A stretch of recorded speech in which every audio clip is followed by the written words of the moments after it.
Of course, it's a bad morning to the country. Jammu కాశ్మీర్లో మరోసారి ఉగ్రవాదులు పేట్రేగిపోయారు. మినీ స్విట్జర్లాండ్గా పేరొందినటువంటి అనంతనాగ్ జిల్లా పెహల్గాం సమీపం బైసరన్ లోయలో ప్రకృతిని ఆస్వాదిస్తున్నటువంటి పర్యాటకులపై ఉగ్రవాదులు విరుచుకుపడ్డారు. మహిళలు చిన్నారుల్ని వదిలిపెట్టి పురుషులే లక్ష్యంగా దాడికి తెగబడ్డారు. కాల్పుల్లో 28 మంది పర్యాటకులు కోల్పోయారు వాళ్ళ ప్రాణాల్ని. పదుల సంఖ్యలో గాయపడ్డారు అక్కడి ప్రజలు, టూరిస్టులు. కాల్పుల శబ్దం విని అప్రమత్తమైనటువంటి భద్రతా బలగాలు హుటాహుటిన ఘటనా స్థలికి చేరుకొని ఉగ్రవాదుల కోసం వేట మొదలుపెట్టాయి. ప్రధాని మోదీ సూచన మేరకు కేంద్ర హోంశాఖ మంత్రి అమిత్ షా శ్రీనగర్కు చేరుకున్నారు. మృతుల్లో 2 విదేశీయులు ఉన్నట్లు కూడా అధికారులు గుర్తించారు. హైదరాబాద్లో నివాసం ఉంటున్న నిఘా విభాగం అధికారి మనీష్ రంజన్, కర్ణాటకకు చెందినటువంటి వ్యాపారి మంజునాథ్ ప్రాణాలు కోల్పోయారు. అయితే పర్వతాల మధ్య ఉండే బైసరం ప్రాంతానికి కాలినడకన లేదంటే గుర్రాలపై మాత్రమే చేరుకునే ఛాన్స్ ఉంటుంది. కాల్పుల్లో గాయపడిన వారిలో కొందరిని గుర్రాలపై కిందికి తరలించారు. సహాయక చర్యల కోసం హెలికాప్టర్ని సైతం రంగంలోకి దించారు. సైనిక దుస్తుల్లో వచ్చిన 5 ముష్కరులు ఈ ఘాతుకానికి పాల్పడ్డారు. కాల్పుల తర్వాత సమీప అడవుల్లోకి పారిపోవడంతో భద్రతా సిబ్బంది హెలికాప్టర్లతో గాలిస్తున్నారు. గత కొంతకాలంగా కాశ్మీర్లో పర్యాటకుల తాకిడి పెరిగిన నేపథ్యంలో ఉగ్రవాదులు ఈ దారుణానికి ఒడిగట్టినట్లు భద్రతా దళాలు భావిస్తున్నాయి. పాకిస్తాన్ కేంద్రంగా ఉగ్ర కార్యకలాపాలు సాగిస్తున్న లష్కరే తోయిబా అనుబంధ విభాగం ది రెసిస్టెంట్ ఫ్రంట్ ఈ దాడికి తెగబడ్డట్టు ఇప్పటికే ప్రకటన జారీ చేసింది. మరోవైపు పర్యాటకులపై భీకర ఉగ్రదాడి నేపథ్యంలో ప్రధాని మోదీ సౌదీ అరేబియా పర్యటనను కుదించుకొని హుటాహుటిన భారత్కు చేరుకున్నారు. ఢిల్లీ ఎయిర్పోర్ట్లోనే అత్యవసర సమావేశం నిర్వహించారు. కేంద్ర విదేశాంగ మంత్రి జైశంకర్, జాతీయ భద్రతా సలహాదారు అజిత్ ధోవల్తో పాటు మరికొంతమంది అధికారులు ఈ భేటీకి హాజరయ్యారు. సో ఇందులో ప్రధానంగా ఆ విజువల్స్ ఏవైతే ఉన్నాయో, కొత్తగా పెళ్ళైనటువంటి జంట వాళ్ళు పర్యటనకు వచ్చారు. 2 నెలల కింద పెళ్ళైనటువంటి జంట కశ్మీర్ అందాలను చూడడానికి పర్యటనకు వచ్చారు. ఈ దాడి దేశం మొత్తం కూడా ఖండించింది. దేశంలో ఉన్నటువంటి ప్రముఖులు, ముఖ్యమంత్రులంతా ఖండిస్తున్నారు. రష్యా అధ్యక్షుడితో పాటు అమెరికా అధ్యక్షుడు కూడా ఖండించారు. మరోవైపు అమెరికా ఉపాధ్యక్షుడు జెడీ వాన్స్ భారత్ పర్యటనలో ఉన్నటువంటి టైంలో ఈ దాడి జరగడం ఉగ్రవాదులు ఇస్తున్నటువంటి సంకేతం ఏంటి? ఇంకోవైపు అమర్నాథ్ యాత్ర త్వరలో జరగబోతోంది జూలై 3 నుంచి. సో ఈ టైంలోనే ఈ దాడి జరగడం ఏం సంకేతం? మరోవైపు తెహవూర్ హుస్సేన్ రానా కరుడుగట్టిన ఉగ్రవాది, భారతదేశ గుండెలపైన ఒక రక్తపు మరకను సృష్టించినటువంటి తెహవూర్ హుస్సేన్ రానా అమెరికా నుండి అమెరికా ప్రభుత్వం భారత్కు అప్పగించారు ఆ ముష్కరుణ్ణి. సో ఎన్ఐఏ విచారణ చేస్తోంది. ఇట్లాంటి సమయంలో భారత్పై దాడులుంటాయి అని ముందే హెచ్చరికలు జారీ చేశారు. తెహవూర్ రానా వచ్చాక జరుగుతున్నటువంటి దాడిగా దీన్ని చూడాలి. ఉగ్రవాదులు ఇచ్చినటువంటి సంకేతం ప్రకారమే జమ్మూ కాశ్మీర్లో దాడులకు తెగబడ్డారు. మరోవైపు ప్రధానమంత్రి నరేంద్ర మోడీ సౌదీ అరేబియా టూర్లో ఉన్నారు. అటు అమెరికా ఉపాధ్యక్షుడు భారతదేశంలో ఉన్నారు. ప్రపంచం మొత్తం భారత్ వైపు చూస్తున్నటువంటి సమయం ఇదంతా. ఇట్లాంటి సమయంలో భారతదేశం ఇప్పుడు ఏం సమాధానం చెప్పొద్ది? భారత ప్రజలకు ఏం సమాధానం చెప్పొద్ది?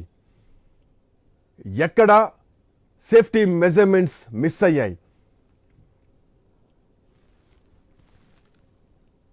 ఒకవైపు కాశ్మీర్లో ఎన్నికలు జరుగుతాయా లేదా అన్నటువంటి పరిస్థితి నుంచి ఎన్నికలు సజావుగా జరిగాయి.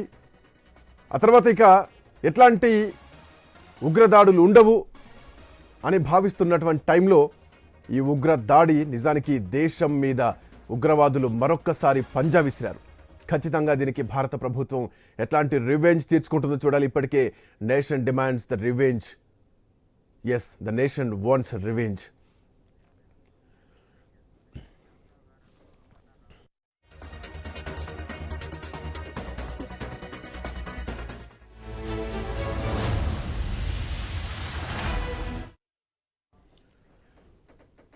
కొన్ని విజువల్స్ చూస్తుంటే కళ్ళు చెదిరిపోతున్నాయి. నా భర్తను చంపేశారు, మమ్మల్ని, నన్ను, నా కొడుకును కూడా చంపేయండి అంటూ ఆ భార్య వాళ్ళ కాళ్ళు పట్టుకొని ఏడుస్తున్నటువంటి దీనమైనటువంటి పరిస్థితి కళ్ళు చెమర్చుతున్నాయి. అదంతా ఒక ఓపెన్ ప్లేస్, ట్రెక్కింగ్ చేస్తున్నారు. ఎక్కడెక్కడి నుంచో దేశం నుంచో వచ్చి ట్రెక్కింగ్ చేస్తూ ఆ అందాలను ఆస్వాదిస్తున్నారు. కాశ్మీర్ అంటే ప్రశాంతంగా ఉంటుంది అనుకుంటున్నటువంటి పరిస్థితుల్లోంచి కాశ్మీర్ అంటే మళ్ళీ భయపడాల్సినటువంటి పరిస్థితుల్లోకి వెళ్ళిందా? ఉగ్రవాదులు ఎప్పటి నుంచి తలదాచుకుంటున్నారు? భారత ప్రభుత్వం సమాధానం చెప్పాల్సినటువంటి అవసరం ఉంది. పహల్గామ్ ఒక ప్రముఖ పర్యాటక ప్రాంతంగా గుర్తింపు పొందింది. అమర్నాథ్ యాత్రకు వెళ్ళాలంటే పహల్గామ్ మీదుగానే వెళ్ళాలి. అక్కడ ఓపెన్ ప్లేస్ ఉంటుంది, చుట్టూ అడవి ఉంటుంది, అక్కడ ట్రెక్కింగ్కు అనువైనటువంటి ప్రదేశం. అక్కడి నుంచి కిందికి రావాలన్నా, పైకి వెళ్ళాలన్నా కాలినడకన లేదంటే గుర్రాల ద్వారా వెళ్ళాల్సినటువంటి పరిస్థితి ఉంటుంది. అట్లాంటి పరిస్థితుల్లో, అట్లాంటి ప్రాంతంలో చిన్న చిన్న దుకాణాలు లైక్ టెంట్స్ లాగా, స్టాల్స్ లాంటి దుకాణాలు తప్ప ఇంకా ఏమీ కనిపించవు. అంతా ఓపెన్ ప్లేస్, ఓపెన్ ఏరియా. చూడొచ్చు, ఐన్యూస్ స్క్రీన్ పైన ఎక్స్క్లూజివ్గా చూడొచ్చు. ప్రాణాలు కోల్పోయినటువంటి వాళ్ళ డెడ్ బాడీస్ని శవపేటికల్లో పెట్టి అక్కడ మనం చూడొచ్చు. హృదయ విదారకరమైనటువంటి సంఘటన. ఒక్కరో ఇద్దరో అనే నిన్నటి వరకు అనుకున్నాం, కానీ ఆ సంఖ్య 10లోకి చేరుతోంది. దరిదాపు 30 మంది వరకు చనిపోయారంటే ఇది బాధాకరమైనటువంటి విషయం. చాలా ఆడుతూ పాడుతూ పర్యటనకు వచ్చినటువంటి టూరిస్టులు ఎక్కడెక్కడి నుంచో, దేశ విదేశాల నుంచి కూడా రావడం జరిగింది. సౌదీ అరేబియా, ఇంకెక్కడెక్కడి నుంచో కొన్ని ప్రాంతాల నుంచి టూరిస్టులంతా రావడం జరిగింది. వాళ్ళంతా ఈరోజు విగత జీవులుగా పడి ఉన్నారు. ఐన్యూస్ స్క్రీన్ పైన ఎక్స్క్లూజివ్గా చూడొచ్చు. అదంతా ఓపెన్ ప్లేస్, ఆ పక్కనే అడవి ఉంది. ఆ అడవిలో ఉగ్రవాదులు చొచ్చుకొని ఉన్నారు, అక్కడ దాచుకొని ఉన్నారు. సో అక్కడ నుంచి ఒక నలుగురుగా తెలుస్తుంది ఆర్మీ డ్రెస్సుల్లో వచ్చి వాళ్ళు ఆర్మీ ఆఫీసర్స్గా నమ్మించి వాళ్ళ పేర్లు అడిగి ముస్లిం అయితే వదిలేసి హిందువులైతే కాల్చారు. పాయింట్ బ్లాంక్లో గన్ పెట్టి, పిస్టోల్ పెట్టి కాల్చి చంపేశారు. ఒక్క క్షణంలో ఒక్క బుల్లెట్తో ప్రాణాలు తీశారు ఉగ్రవాదులు. ఇది దేశం పైన జరిగినటువంటి ఒక పెద్ద దాడి.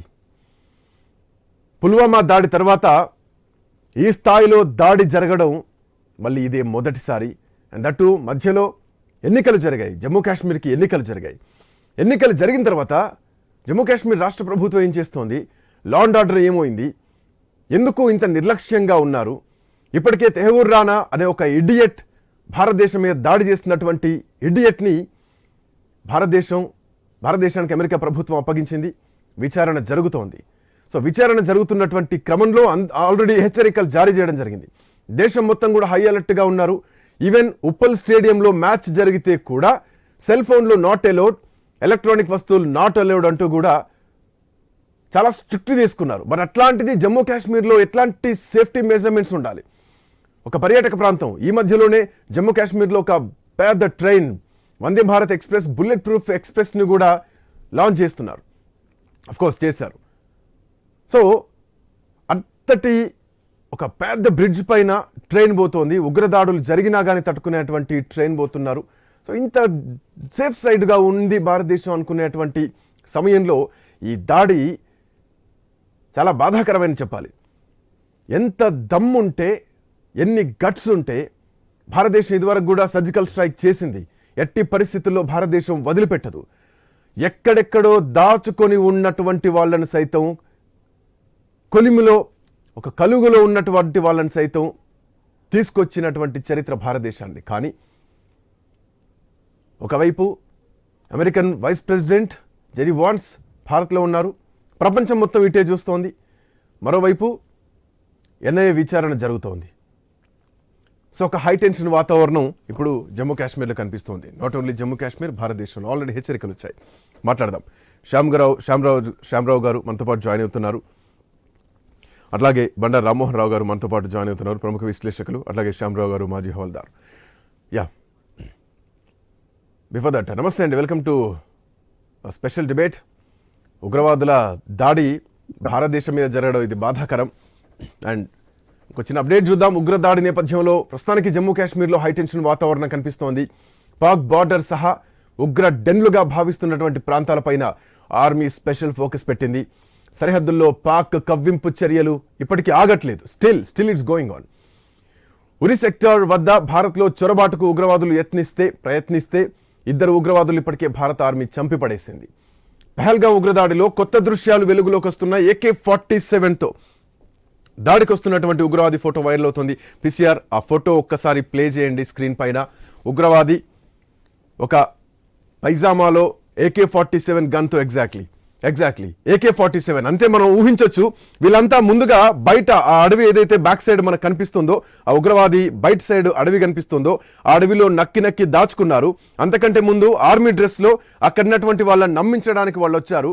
మీరెవరు, మీ పేరేంటి, హిందువా ముస్లిమా అని అడిగి ముస్లిం అయితే వదిలేయడం, అవసరమైతే మరి దారుణంగా తెలుస్తున్నటువంటి జాతీయ మీడియాను చూస్తున్నటువంటి విషయాలు ఏంటంటే అండర్వేర్ విప్పి మరి చూసి చంపారు అన్నటువంటి వాదనలు కూడా తెరపైకి వస్తున్నాయి. This is the very very very very dangerous thing.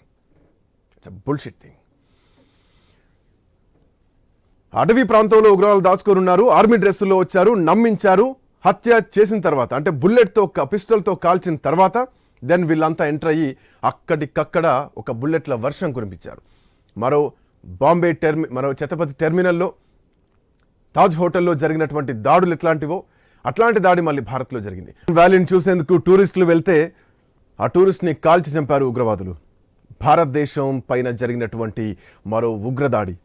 చాలా అంశాలు దీంట్లో చర్చించాల్సినటువంటి అంశం అవసరం ఉంది. శ్యామరావు గారు అట్లాగే బండారు రామ్మోహన్ రావు గారు మనతో పాటు జాయిన్ అయ్యారు. శ్యామరావు గారు good morning. Of course good morning, not a good morning. దేశం మొత్తం కూడా ఒక బ్యాడ్ మార్నింగ్ ఫేస్ చేస్తోంది. శ్యామరావు గారు ఏం చెప్తారు? సో ఒక్కొక్క పాయింట్ ఏంటంటే ముస్లిమేతర్లా అని అడిగి కాల్చి చంపారు, ఇది కన్ఫర్మ్. అక్కడటువంటి పర్యాటకులు చేస్తున్నటువంటి కామెంట్స్. ఆ తర్వాతనే కాల్పులకు తెగబడ్డారు. అయితే శ్యామరావు గారు ఇక్కడ ఈ అంశాన్ని ఎట్లా చూడాలి? హిందూ ముస్లింల మధ్య ఒక విభేదాలు సృష్టిస్తున్నారా? జమ్మూ కాశ్మీర్లో హిందువులను పంపించేయాలన్నటువంటి కుట్రన, మళ్ళీ గతంలో ఏదైతే కాశ్మీర్ ఫైల్స్ని మనం చూసామో అట్లాంటి సంఘటనలు రిపీట్ అవుతున్నాయి అన్నటువంటి భయాలు కనిపిస్తున్నాయి. శ్యామరావు గారు ఎట్లా చూస్తున్నారు? సార్ నమస్కారం సార్. శ్యామరావు సార్, ఈ పాకిస్తాన్ వాళ్ళకు ఎంత చెప్పినా కూడా వాళ్ళకు బుద్ధి జ్ఞానము సిగ్గు శరమణ లేదు. మన భారతదేశ ప్రధాని గారు వచ్చినాక 3rd time hat trick prime minister అయినాక కూడా పుల్వామా అటాక్ మనం బదలా తీసుకున్నాం, సర్జికల్ స్ట్రైక్ చేసి. మళ్ళీ 370 యాక్ట్ తీసేసాము, 35A తీసేసాము. వాళ్ళు తట్టుకోలేకపోతున్నారు. ఇప్పుడు మన హిందూ ముస్లింలు అందరం కలిసి బాయిగా ఎంతో మంచిగా ఉన్నందుకు కూడా వాళ్ళు ఓర్వక, ఇది మనం హక్బోర్డని తీసేసినందుకు కూడా వాళ్ళకి చాలా ఫీల్ అయ్యి వాళ్ళు మన మీద లేనిపోని దాడులు చేసి పండిత్ కశ్మీర్లను ఎలాగా చంపి తరిమి కొట్టారో ఆనాడు, అలాగే ఈనాడు కూడా చేద్దామని వాళ్ళ ఒక దురి ఆలోచన. అది కాదు, కానీయము. అవి ఎంతటికైనా సిద్ధం ఉంటాము.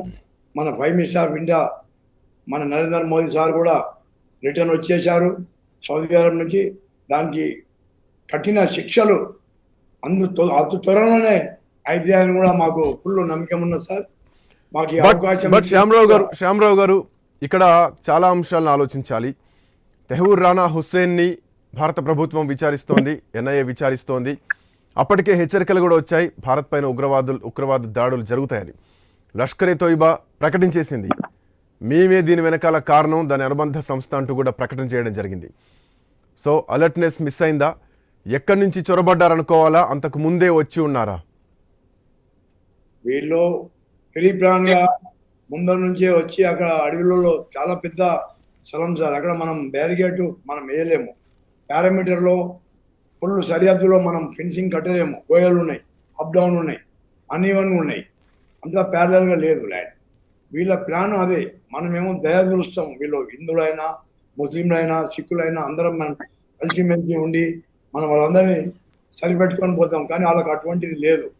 వాళ్ళు పిల్లలను, పెద్దలను, లేడీస్, జెంట్స్ అని కూడా ఎవరిని చూడలేకుండా 28 మందిని పొట్టన పెట్టుకొని 20 మందిని గాయపరిచి వాళ్ళ పరిస్థితులు కూడా అటువంటి ఉన్నాయి. దీనికి తగిన బుద్ధి చెప్తాము. భయపడే లేదు, తగ్గేదే లేదు. 145 కోట్ల జనాభా ఎదురు చూస్తుంది ఎప్పుడు దీన్ని రిప్లై ఇమ్మీడియట్ గా మేము రియాక్షన్ చేస్తారని కూడా మాకు నమ్మకం ఉంది.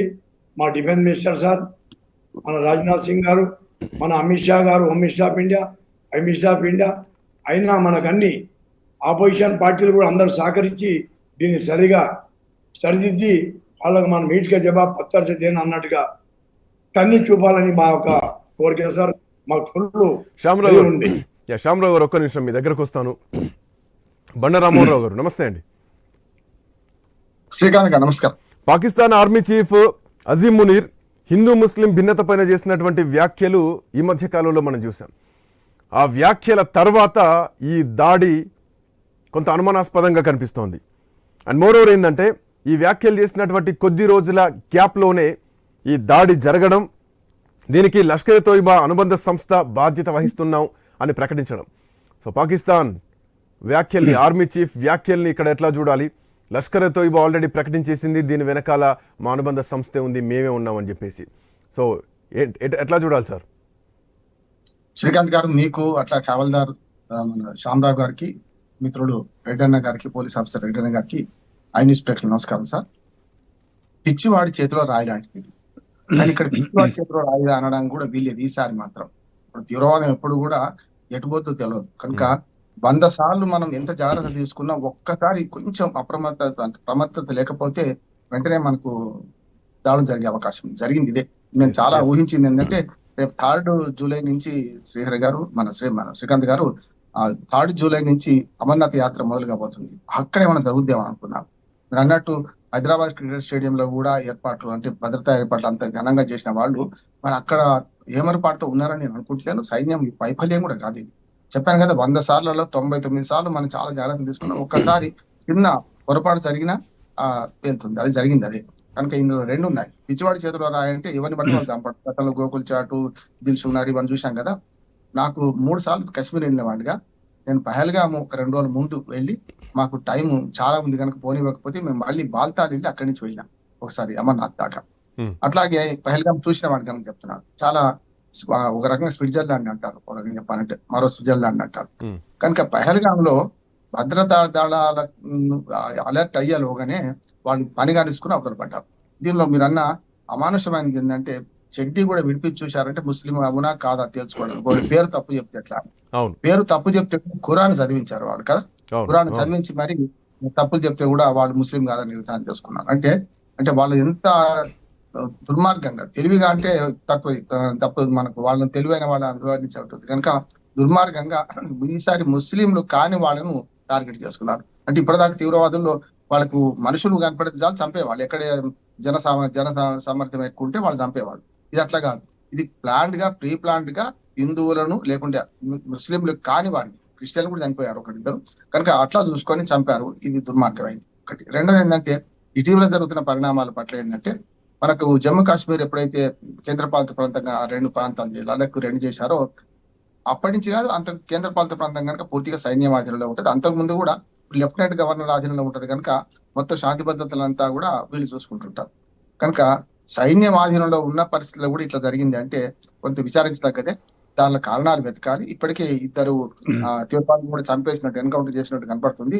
ఎన్కౌంటర్ కంటే నేనేమనుకుంటున్నానంటే శ్రీకాంత్ గారు టీఆర్ఎఫ్ మూలాలు తెలుసుకోవాలంటే అసలు దీనికి మూల కారణం ఎవరు, లష్కర్ తోయిబానా ఇంకా ఇతరత్ర సంస్థలు నేను తెలుసుకోవాలంటే వాళ్ళు ప్రాణాలతో. ఇప్పుడు భారత్ ముందున్నటువంటి టార్గెట్ ఏంటి? ఎందుకంటే ద నేషన్ వాంట్స్ రివెంజ్ నిన్న సాయంత్రం నుంచి హ్యాష్ట్యాగ్ ట్రెండింగ్ లోకి వస్తోంది. గతంలో పుల్వామా దాడి జరిగినటువంటి సందర్భంలో కూడా సర్జికల్ స్ట్రైక్ చేసింది భారత్. సో ఇప్పుడు మళ్ళీ ఇట్లాంటి దాడులు జరుగుతున్నాయి. సో ఇవాళ కొత్త ఏం కాదు. గతంలో మనం చూడొచ్చు 2001 డిసెంబర్ 13 పార్లమెంట్ పైన దాడి జరిగింది. 5 ఉగ్రవాదులు ఏకంగా భారత పార్లమెంట్ పైన దాడి జరిగిందంటే అక్కడ ఎట్లాంటి భద్రతా లోపాలున్నాయి, భద్రతా వైఫల్యం లేదన్నది మనకు తెలిసింది. ఏకంగా పార్లమెంట్ పైన దాడి. ఆ తర్వాత కూడా మనం చూసాం ముంబై లోకల్ ట్రైన్లో బాంబు దాడులు కూడా చూసాం. ఆ తర్వాత 26/11 మనకు తెలుసు. ముంబైలో ఉగ్రదాడులు ఆల్మోస్ట్ 160-170 మందిని కొన్ని గంటల పాటు కాల్చి చంపారు. కొన్ని గంటల పాటు. దాంట్లో దొరికింది ఒక కసబ్. సో ఆ తర్వాత వారిని కూడా ఉరిదీశారు. ఇప్పుడు ఆ కేసుకు సంబంధించి ఎన్ఐఏ తెహూర్ హుస్సేన్ రానాను విచారిస్తోంది. ఈ టైంలో ఈ దాడులు జరగడం, రానా వచ్చినప్పుడే, తెహూర్ హుస్సేన్ రానా వచ్చినప్పుడే భారత ప్రభుత్వం అలర్ట్గా ఉండాలి. తీహార్ జైలు దగ్గర బందోబస్తు పెట్టడం కాదు, భారతదేశం మొత్తం మరి ముఖ్యంగా జమ్మూ కాశ్మీర్లో బందోబస్తు పెట్టాలి. చీమ చిటుక్కుమన్నా పట్టుకోవడానికి అవకాశాలు ఉంటాయి. సో ఒక అడవిలో దాచుకుంటే ఎన్ని రోజులను దాచుకుంటారు, ఎక్కడ మిస్ అయింది అన్నటువంటి ప్రశ్నలు ఈరోజు భారతదేశం నుంచి వినిపిస్తున్నాయి. ఆ తర్వాత యూరి సైనిక స్థావరం పైన కూడా దాడులు జరిగాయి 2016 సెప్టెంబర్ 18. సో ఇవన్నీ మన గుండెల పైన చెరగనటువంటి ఒక రక్తపు జ్ఞాపకాలు, రక్తపు మరకలు. సో ప్రతిదానికి రివెంజ్ తీర్చుకుంటూనే పోతున్నాం. బట్ వీటికి అడ్డుకట్ట అనేది ఉంటుందా, ఉండదా? పాకిస్తాన్ చేస్తున్నటువంటి కవ్వింపు చర్యలకు అడ్డుకట్ట ఎప్పుడు పడుతుంది? దీనికి భారత్ బలి కావాల్సిందేనా? ఒక్క మాట శ్రీకాంత్ గారు ఏమంటున్నాడు, దొంగ దెబ్బ తీసే వాడిని మనం ఎవ్వరు ఇప్పుడు ఊహించలేమంటున్నాను. అందుకని సైన్యం మనోస్థైర్యాన్ని కూడా దెబ్బతీయొద్దు. స్పష్టంగా ఈ ఏర్పాట్లన్నీ చేశారు వాళ్ళు, చేయక కాదు.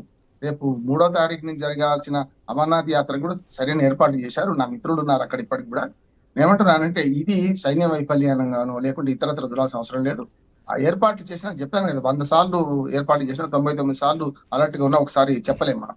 రెండోది ఏంటంటే ఇక్కడ కుట్రపూరితంగా వీళ్ళు ఒక కాజు పెట్టుకొని వచ్చారు. జనరల్ గా శ్రీనగర్ లోను ఎక్కడో జనం ఎక్కువ చోట బాంబు పేలితే అయితే అది వేరే అందరూ చనిపోతారు. ఇది అట్లా కాదు, కుట్రపూరితంగానే స్పష్టంగా ఫలానా వాళ్ళని చంపుదామని వచ్చారు కనుక దీన్ని ఈ కుట్రని ఛేదించాలంటున్నాడు. కేవలం ఎన్కౌంటర్ చేయడము, భావోద్వేగంతో రివెంజ్ తీసుకుంటామని, బదలా తీసుకుంటామని, ఈట్కా జవాబు పత్రసే ఇవన్నీ ఉంటాయి మనకు కావాలంటే. భావోద్వేగం ఉంటే భావోద్వేగంగా మారుతుంది. కానీ నేనేమంటున్నానంటే ప్రభుత్వం ఒక తెలివిగా ఏదైతే ఉగ్రవాదులు ఎవరైతే ఉన్నారో దాడుల్లో పాల్గొన్న వాళ్ళు చచ్చిపోయిన వాళ్ళు చచ్చిపోయినా ఎవరినైనా ఒక్కనైనా పట్టుకొని దీని మూలాలు వెతకాల్సిన అవసరం. మూలాలు స్పష్టంగా పాకిస్తాను, లష్కర్ తోయిబా ఉంటది. కానీ ఇందులో ఆల్రెడీ లష్కర్ తోయిబా ప్రకటించేసింది మేమే చంపామని చెప్పేసి. సో వీళ్ళంతా ప్రస్తుతానికి గాలింపు చర్యలు చేపడుతున్నారు. ఒక్కసారి రామ్మోహన్ రావు గారు 1 సెకండ్, ఒకసారి విజువల్స్ లో చూస్తున్నాం మనం. బాధితులు ఎవరైతే ఉన్నారో వాళ్ళ కుటుంబ సభ్యుల్ని కోల్పోయిన వాళ్ళు, సో వాళ్ళు ఏడుస్తూ మాట్లాడుతున్నారు. ఒక్కసారి ఆ విజువల్స్ ప్లే చేయండి. పీసీఆర్ ఏమంటున్నారు, ఆ మహిళలు ఏమంటున్నారు ఒక్కసారి పీసీఆర్ ప్లే చేయండి. क्या बोलते भेलपुरी खाने से मेरावती साइड में था, एक इंसान आया उसने उसको गोली मार दी। यहाँ पे उसने बोला कि शायद मुस्लिम नहीं है, उसने उसको गोली मार दी। नहीं आप टेंशन मत लो, अपने आप बोले ना मुझे। वहाँ पर थी, क्या बोलते भेलपुरी खाने से मेरावती साइड में था, एक इंसान आया उसने उसको गोली मार दी। यहाँ पे उसने बोला कि शायद मुस्लिम नहीं है, उसने उसको गोली मार दी। नहीं आप टेंशन मत लो, अपने आप बोले ना मुझे। वहाँ पर थी, क्या बोलते भेलपुरी खाने से मेरावती साइड में था, एक इंसान आया उसने उसको गोली मार दी। यहाँ पे उसने बोला कि शायद मुस्लिम नहीं है, उसने उसको गोली मार दी। नहीं आप टेंशन मत लो, अपने आप। 10 जगह से राउंड फायरिंग होगी, 10 जाने के ऊपर होगी। बैठो आराम से बैठो। फायरिंग कर रहे हैं वो लोग, हाँ फायरिंग कर रहे हैं। चोट है मेरे बाजू में, बगल में था। क्या ब्लड कहीं लगा चोट के बेटा? अच्छा ठीक बैठो, मैं पट्टी करता हूँ आपको। अरे नहीं हम लोग फौज है, हम लोग बैठो हम लोग फौज है। बैठो मेरे बच्चे को अरे हम लोग फौजी हैं, कुछ नहीं करेंगे। आपकी सेफ्टी के लिए आए हैं, आपकी सेफ्टी के लिए आए हैं। बैठो आपकी सेफ्टी के लिए आए हैं। हम इंडियन आर्मी हैं, बैठो। ये इंडियन आर्मी, आप टेंशन मत। आप लोग कहाँ से आए हो, कहाँ से आए आप लोग हैं? आपके बच्चे कुछ नहीं करेंगे, थोड़ा बताइए। हुआ पति को आए हैं, बैठो आपकी सेफ्टी के लिए आए हैं। हम इंडियन आर्मी हैं, बैठो। ये इंडियन आर्मी, आप टेंशन मत। आप लोग कहाँ से आए हो, कहाँ से आए आप लोग हैं? आपके बच्चे कुछ नहीं करेंगे, थोड़ा बताइए। हुआ వెరీ బ్యాడ్. ఆఖరికి రామారావు గారు మేము ఇండియన్ ఆర్మీ, మీరు ధైర్యంగా ఉండండి అని చెప్పుకునే వరకు వచ్చిందంటే వాళ్ళు ఇండియన్ ఆర్మీని చేసినటువంటి అవమానం ఇది. ఇండియన్ ఆర్మీ యూనిఫామ్లో వచ్చి కాల్చి చంపారంటే ఇది ఆర్మీకి జరిగినటువంటి అవమానం. ఖచ్చితంగా దీనికి పరిణామాలు ఖచ్చితంగా భారతదేశం ఇవ్వాల్సిందే. ఆఖరికి సోల్జర్స్ని చూసి భయపడేటువంటి పరిస్థితి వచ్చిందంటే చాలా దారుణమైనటువంటి విషయం ఇది. రామ్మోహన్ రావు గారు ఏం చెప్తారు? ఖచ్చితంగా ఇప్పుడు న్యాయవాదిగా నేను 2 విషయాలు చెప్తున్నాను. ఒకటేమో వాళ్ళు ఇండియన్ ఆర్మీ డ్రెస్లు దొరుకుని వచ్చారు, అది కొంచెం పసిగట్టలేకపోయినామా అంతకు ముందు అనేది ఒకటి ఉంటది. ఎందుకంటే ఇప్పుడు అది పర్యాటక కేంద్రంగా ఎప్పటి నుంచో ఉంది, అది నడుచుకుంటూ పోవాల్సిందే. నేను వెళ్ళాను కానీ చెప్తున్నాను, అది నడుచుకుంటూ పోవాల్సిందే. అక్కడ భద్రతా ఏర్పాట్లు ఇప్పటిదాకా ఎందుకు లేవనేది ఒకటి అనుమానం. ఎందుకంటే టూరిస్టులు రోజు వస్తారు, 3వ తారీఖు నుంచి ప్రారంభమయ్యే యాత్ర వేరు, కానీ ఇప్పుడు టూరిస్టులు రోజు వస్తుంటారు కదా. కొంచెం అక్కడ మరి ఆర్మీ డ్రెస్ లో వాళ్ళు వచ్చేదాకా ఎట్లా ఎందుకు పసిగట్టలేకపోయావనేది మాత్రం ఆలోచించదగ్గది. రెండోది ఏంటంటే న్యాయ పరిజ్ఞానం మేరకు మనకు వీళ్ళందరూ టూల్స్ మాత్రమే, అంటే వీళ్ళొక పనిముట్లు మాత్రమే. చంపడం వాడి మాట అంతే, ఎవడు చెప్తే చేస్తుంది అది. కానీ చంపిన వాడికంటే దీని వెనుక ఉన్న కుట్రదాన్ని పట్టుకోవాలంటున్నాను. స్పష్టంగా చెప్తున్నా. ఇప్పుడు కాన్స్పిరసీ ఎవరు చేశారు, ఎక్కడి నుంచి వచ్చింది, దీనికి ఆదేశాలు ఎవరు ఇచ్చారు, ఎక్కడి నుంచి వీళ్ళకు ఉన్నాయి అనేది చేయాల్సిన. సార్ ఇక్కడ ఇంకొక పాయింట్ మీరు అంటున్నారు, కుట్రదారుని పట్టుకోవాలంటున్నారు. బాంబేలో జరిగినటువంటి ఉగ్రదాడుల కుట్రదారుని పట్టుకోవడానికి మనకు 15 ఏళ్ళు పట్టింది. సో ఇప్పుడు కాశ్మీర్లో జరిగినటువంటి కుట్రదారుని పట్టుకోవాలంటే ఇంకెంతకాలం పట్టుద్దో అన్నటువంటి ప్రశ్న ఒకటి కనిపిస్తోంది. ఏం లేదు సార్, నా ఉద్దేశం ఏంటంటే సైన్యం చాలా అలర్ట్గా ఉన్నారు. సమస్యలు చెప్పాను కదా, 100 సార్లు 90 సంవత్సరాలు రక్షించుకుని ఒకసారి ఏం చేయలేం. కానీ ఇప్పుడు ఏమంటున్నానంటే కుట్రదారుని పట్టుకోవడం ఒకటి. ఇప్పుడు వాళ్ళు లోపట్టే ఉన్నారు. ఇప్పుడు పయలుగా అడుగుల్లో లోపట్టే ఉన్నారు, లోయలో ఉన్నారు. చూడికి జల్లెడ పట్టాలి. చూస్తున్నాం కదా, ఇప్పుడు మావోయిస్టులు చంపడానికి కోసం మన కర్రెగుట్టలో ఇప్పుడు 3,000 మంది వ్యవహరించారంటే ఇది అంతకన్నా పెద్దది కదా. నేను మావోయిస్టు కన్నా మంచిగా సిద్ధాంతం ఏడుస్తుంది, అది కూడా తప్పే. మానవ హననం, వ్యక్తి నిర్మూలన ఎప్పుడు కరెక్ట్ కాదు. కానీ ఇది అట్లా కాదు కదా అంటున్నాను. అందుకనే పిచ్చివాడి చేతిలో రాయి నుంచి మెల్లమెల్లగా కుట్రం కోణం బయటపడుతుంది. కేవలం హిందువులను చంపుదామనే కోణం నుంచి వచ్చారు కనుక వీళ్ళని పట్టుకోవడం ఒకటి, చంపడం ఒకటి. పట్టుకున్న చంపకుండా వాళ్ళని రక్షించి ఓ రకంగా చెప్పాలంటే వాళ్ళను విచారించి కుట్రదారును మనం బయట పెట్టాల్సిన అవసరం ఉంది. దాన్ని అంతర్జాతీయ సమాజంలో పాకిస్తాన్ ఎండగాల్సిన అవసరం ఉంది అనుకుంటే వీళ్ళ నుంచి సమాచారం సేకరించాలన్నారు. చంపితే ఏవైతే వాళ్ళని కేల్కతను దుకాణం బంద్, అది కాదు కదా మనకు కావాల్సింది. కుట్రదారులను పట్టుకోవాలంటే అంతర్జాతీయంగా మనకు పాకిస్తాన్ లాంటి దేశాన్ని ఉగ్రవాద దేశంగా ప్రకటించాలంటే నేనుగా చెప్పింది అంతకుముందు జో బైడెనే జ్ఞానం తెలుసుకున్నాను, ఇప్పటిదాకా మేము పాకిస్తాన్ కు సాయం చేసినాం, దుర్మార్గమైన ఉగ్రవాద దేశంగా ప్రకటించాల్సిన పరిస్థితి ఉందని చెప్పి ఆఫ్ఘనిస్తాన్ లో రామారావు గారు ఒక్క నిమిషం. రెడ్డన్న గారు మాజీ డీసీపీ మనతో పాటు జాయిన్ అయ్యారు. రెడ్డన్న గారు గుడ్ మార్నింగ్. గుడ్ మార్నింగ్ అండి. రెడ్డన్న గారు, పురుషులు లక్ష్యంగా టార్గెట్ చేశారు, హిందువుల లక్ష్యంగా టార్గెట్ చేశారు, స్పష్టంగా కనిపిస్తోంది. కాల్పులు జరిపే ముందు ఉగ్రవాది ఆ వ్యక్తి టూరిస్టు ఎవరు, ఏ మతానికి చెందినవాడో అడిగి మరీ కాల్చి చంపారు. అండ్ మోరోవర్ ఏంటంటే ఏ మతానికి చెందినవాడో గుర్తించడానికి వీలుగా కల్మా పఠనం కూడా చేయించి మరీ చంపారు అన్నది అక్కడ వాస్తవ దృశ్యాలు, అక్కడ బాధితులు చెప్తున్నటువంటి అంశం.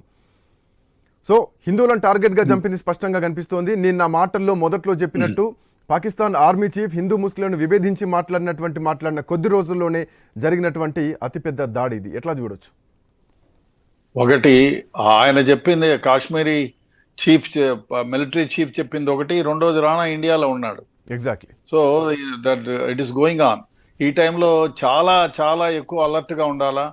బహుశా పెహల్గామ్ టూరిస్ట్ ప్లేస్ కాబట్టి ఎవరు ఇంత దారుణానికి ఒడకట్టరు అనేటువంటి చిన్న వెలుసుబాటు వల్ల వాళ్ళు ఈ విధంగా చేశారు. ఇంకోటి ఏమిటంటే అతి ముఖ్యంగా మన వాళ్ళు టూరిస్టులు ఇప్పుడు వాళ్ళు చంపేది ఎవరిని, లోకల్ని చంపరు, టూరిస్టులనే టార్గెట్ చేస్తారు. అట్లాంటప్పుడు ఆర్మీ మిలిటరీ ఇంటెలిజెన్స్ డెఫినెట్ గా దీన్ని 1కి 10 సార్లు ఆలోచన చేసి, ఇది మన దగ్గర ఎంత ఆర్టిఫిషియల్ ఇంటెలిజెన్స్ చాలా ఎక్కువ ఉంది, దాని ద్వారా కెమెరాస్, ఇంటర్నెట్ అన్నిటినీ ఉపయోగించి, అదే కాకుండా మన దగ్గర ఇంకా చాలా ఎక్విప్మెంట్ ఉంది. ఇటువంటి టూరిస్ట్ ప్లేసెస్ లో వాళ్ళు మిలిటరీ డ్రెస్ లో వచ్చినారంటే సంబడి ఈస్ దేర్, లోకల్ గా వాళ్ళకి ఏదో ఒకళ్ళు సహాయం చేయకపోతే వేరే పాకిస్తాన్ నుంచి మిలిటరీ డ్రెస్ లో వచ్చింటారంటావా? I don't think. ఇక్కడ ఎవరైనా ఆశ్రయం ఇచ్చే వాళ్ళు ఉండిండాలా, వాళ్ళు ఎవరు అనేది గుర్తించాలా. అసలు వీళ్లకు దారి ఎక్కడి నుంచి వచ్చింది, దట్ ఈస్ మోర్ ఇంపార్టెంట్. ఇవాళ ఇంతటితో పోతుందని నేను అనుకోను. ఇంకా చాలా చొరబాట్లు. నాకు తెలిసి రెడ్డన్న గారు, దారి ఈ రోజు పుట్టినటువంటి దారి కాదు, ఇది గతంలోనే ఎప్పుడైతే రానాను భారత్కు అప్పగిస్తున్నారని తెలిసిందో, సో బహుశా అప్పుడే దీనికి సంబంధించినటువంటి రెక్కి నిర్వహించి ఉండాలి. సో అప్పుడే దీనికి సంబంధించినటువంటి ఎంట్రీకి మూలాలు పడి ఉండాలేమో బహుశా. ఒక అండర్ గ్రౌండ్ వర్క్ జరిగింది ముందు నుంచే.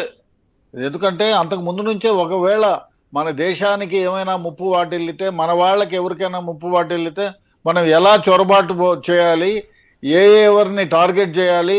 వాళ్ళు ఇప్పుడు suppose if they are targeted on military అయితే మిలిటరీ వాళ్ళని టార్గెట్ చేయాలా, సివిలియన్స్ టార్గెట్ చేసినారంటే టు హ్యూమిలియేట్, అంటే ప్రజలను భయభ్రాంతులను చేయాలా, కాశ్మీర్లోకి ఎవరిని రానికూడదు, కాశ్మీర్ లోయలకి ఇతర దేశ ప్రాంతం నుంచి రాకూడదు అనేటువంటి ఆంక్షతోనూ, అదేవిధంగా భయభ్రాంతులను చేసి వాళ్ళ పబ్బం గడుపుకోవాలని.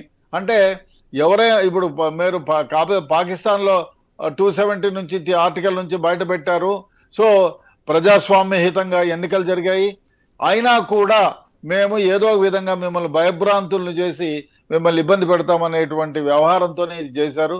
ఏది ఏమైనా ఇప్పటికైనా కరెక్ట్ గా ఇన్వెస్టిగేట్ చేసి క్షుణ్ణంగా మిలిటరీ ఇంటెలిజెన్స్ ను ఉపయోగించి మీరు అత్యాధునికమైనటువంటి డ్రోన్ ఉంది మన దగ్గర, ఇవి అవన్నింటినీ కలుపుకొని క్షుణ్ణంగా ఎన్కౌంటర్ చేయడం కాదు, ఇన్వెస్టిగేషన్ చేయాలి.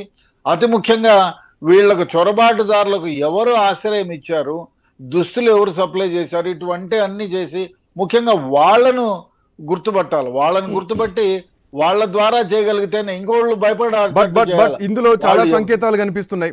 రెడ్డన్న గారు, ఉగ్రవాదులు టూరిస్టులని టార్గెట్ చేసుకొని, స్థానికులను కాకుండా టూరిస్టులను టార్గెట్ చేసుకొని కాల్చి చంపారు స్పష్టంగా కనిపిస్తోంది. కాల్చడానికి ముందు కల్మా పట్టణం చేయమని ఎందుకు బలవంతం చేశారు? ఎగ్జాక్ట్లీ మత కల్లోహాలు, మతాల గురించి జరిగినటువంటి పాయింట్. అండ్ ఇక్కడ పాయింట్ ఏంటంటే కాశ్మీర్ నుండి హిందువులను పంపించడానికి హిందువుల వలసలో ఒక 2.0గా చూడొచ్చా? గతంలో నేను ఇందాక కూడా మాట్లాడా, కాశ్మీర్ పండిట్స్, కాశ్మీర్ ఫైల్స్ అనే అంశాన్ని కూడా ఈ మధ్యలో బాగా చర్చలోకి వచ్చింది. సో ఇప్పుడు మళ్ళీ అట్లాంటిది ఒక రెండవ భాగంగా దీన్ని చూడాల్సినటువంటి అవసరం ఏమైనా కనిపిస్తోందా? సో ఎట్లా చూడొచ్చు భారత ప్రభుత్వం దీనికి ఏం చెప్తుంది? డెఫినెట్ గా ఇప్పుడు అదే కాదు, ఇక్కడ నుంచి పోయిన వాళ్ళు కూడా కొన్ని ఫార్మా ఇండస్ట్రీ వాళ్ళు, కొందరు మిగతా వాళ్ళు కూడా జమ్మూ కాశ్మీర్ లో ఇప్పుడు ప్రాపర్టీస్ ఎవరైనా కొనొచ్చు, అందువల్ల పోతున్నారు. అది వాళ్ళకి సమాచారం వచ్చింది. చాలా మంది అంటే ముస్లిమేతరులు అక్కడ ప్రాపర్టీలు కొంటున్నారు, అక్కడ జన నివాసం ఏర్పరచుకుంటున్నారు అనే భావన వాళ్ళలో ఏర్పడిపోయింది. అదే కాకుండా ఎవరైతే కాశ్మీరీ పండితులు ముందుగా ఉండేవాళ్ళు, వాళ్ళు మళ్ళీ చిన్నగా ఆ ప్రాంతానికి చేరుకుంటారు మిలిటరీ వాళ్ళ సహాయంతో. సో దాన్ని భయపెట్టించాలి అంటే హిందువులను టార్గెట్ చేయాలా, ఒకటి భయభ్రాంతులను చేయాలా. ఇప్పుడు కాశ్మీర్ ఇప్పుడు మనకి Kashmir one of the best tourist spot. దీంట్లోనే మనం భయభ్రాంతులు చేస్తే భారతదేశం మొత్తంతో పాటు ప్రపంచం మొత్తం కూడా మనము అలర్ట్ చేయగలుగుతాం, ప్రపంచం మొత్తాన్ని కూడా మన వైపు అంటే చూపించగలుగుతాం మనము, వీఆర్ సో మచ్ పవర్ఫుల్ అని. ఆ ఉద్దేశంతో వీళ్ళు హిందువులనే టార్గెట్ చేయడం ఒకటి.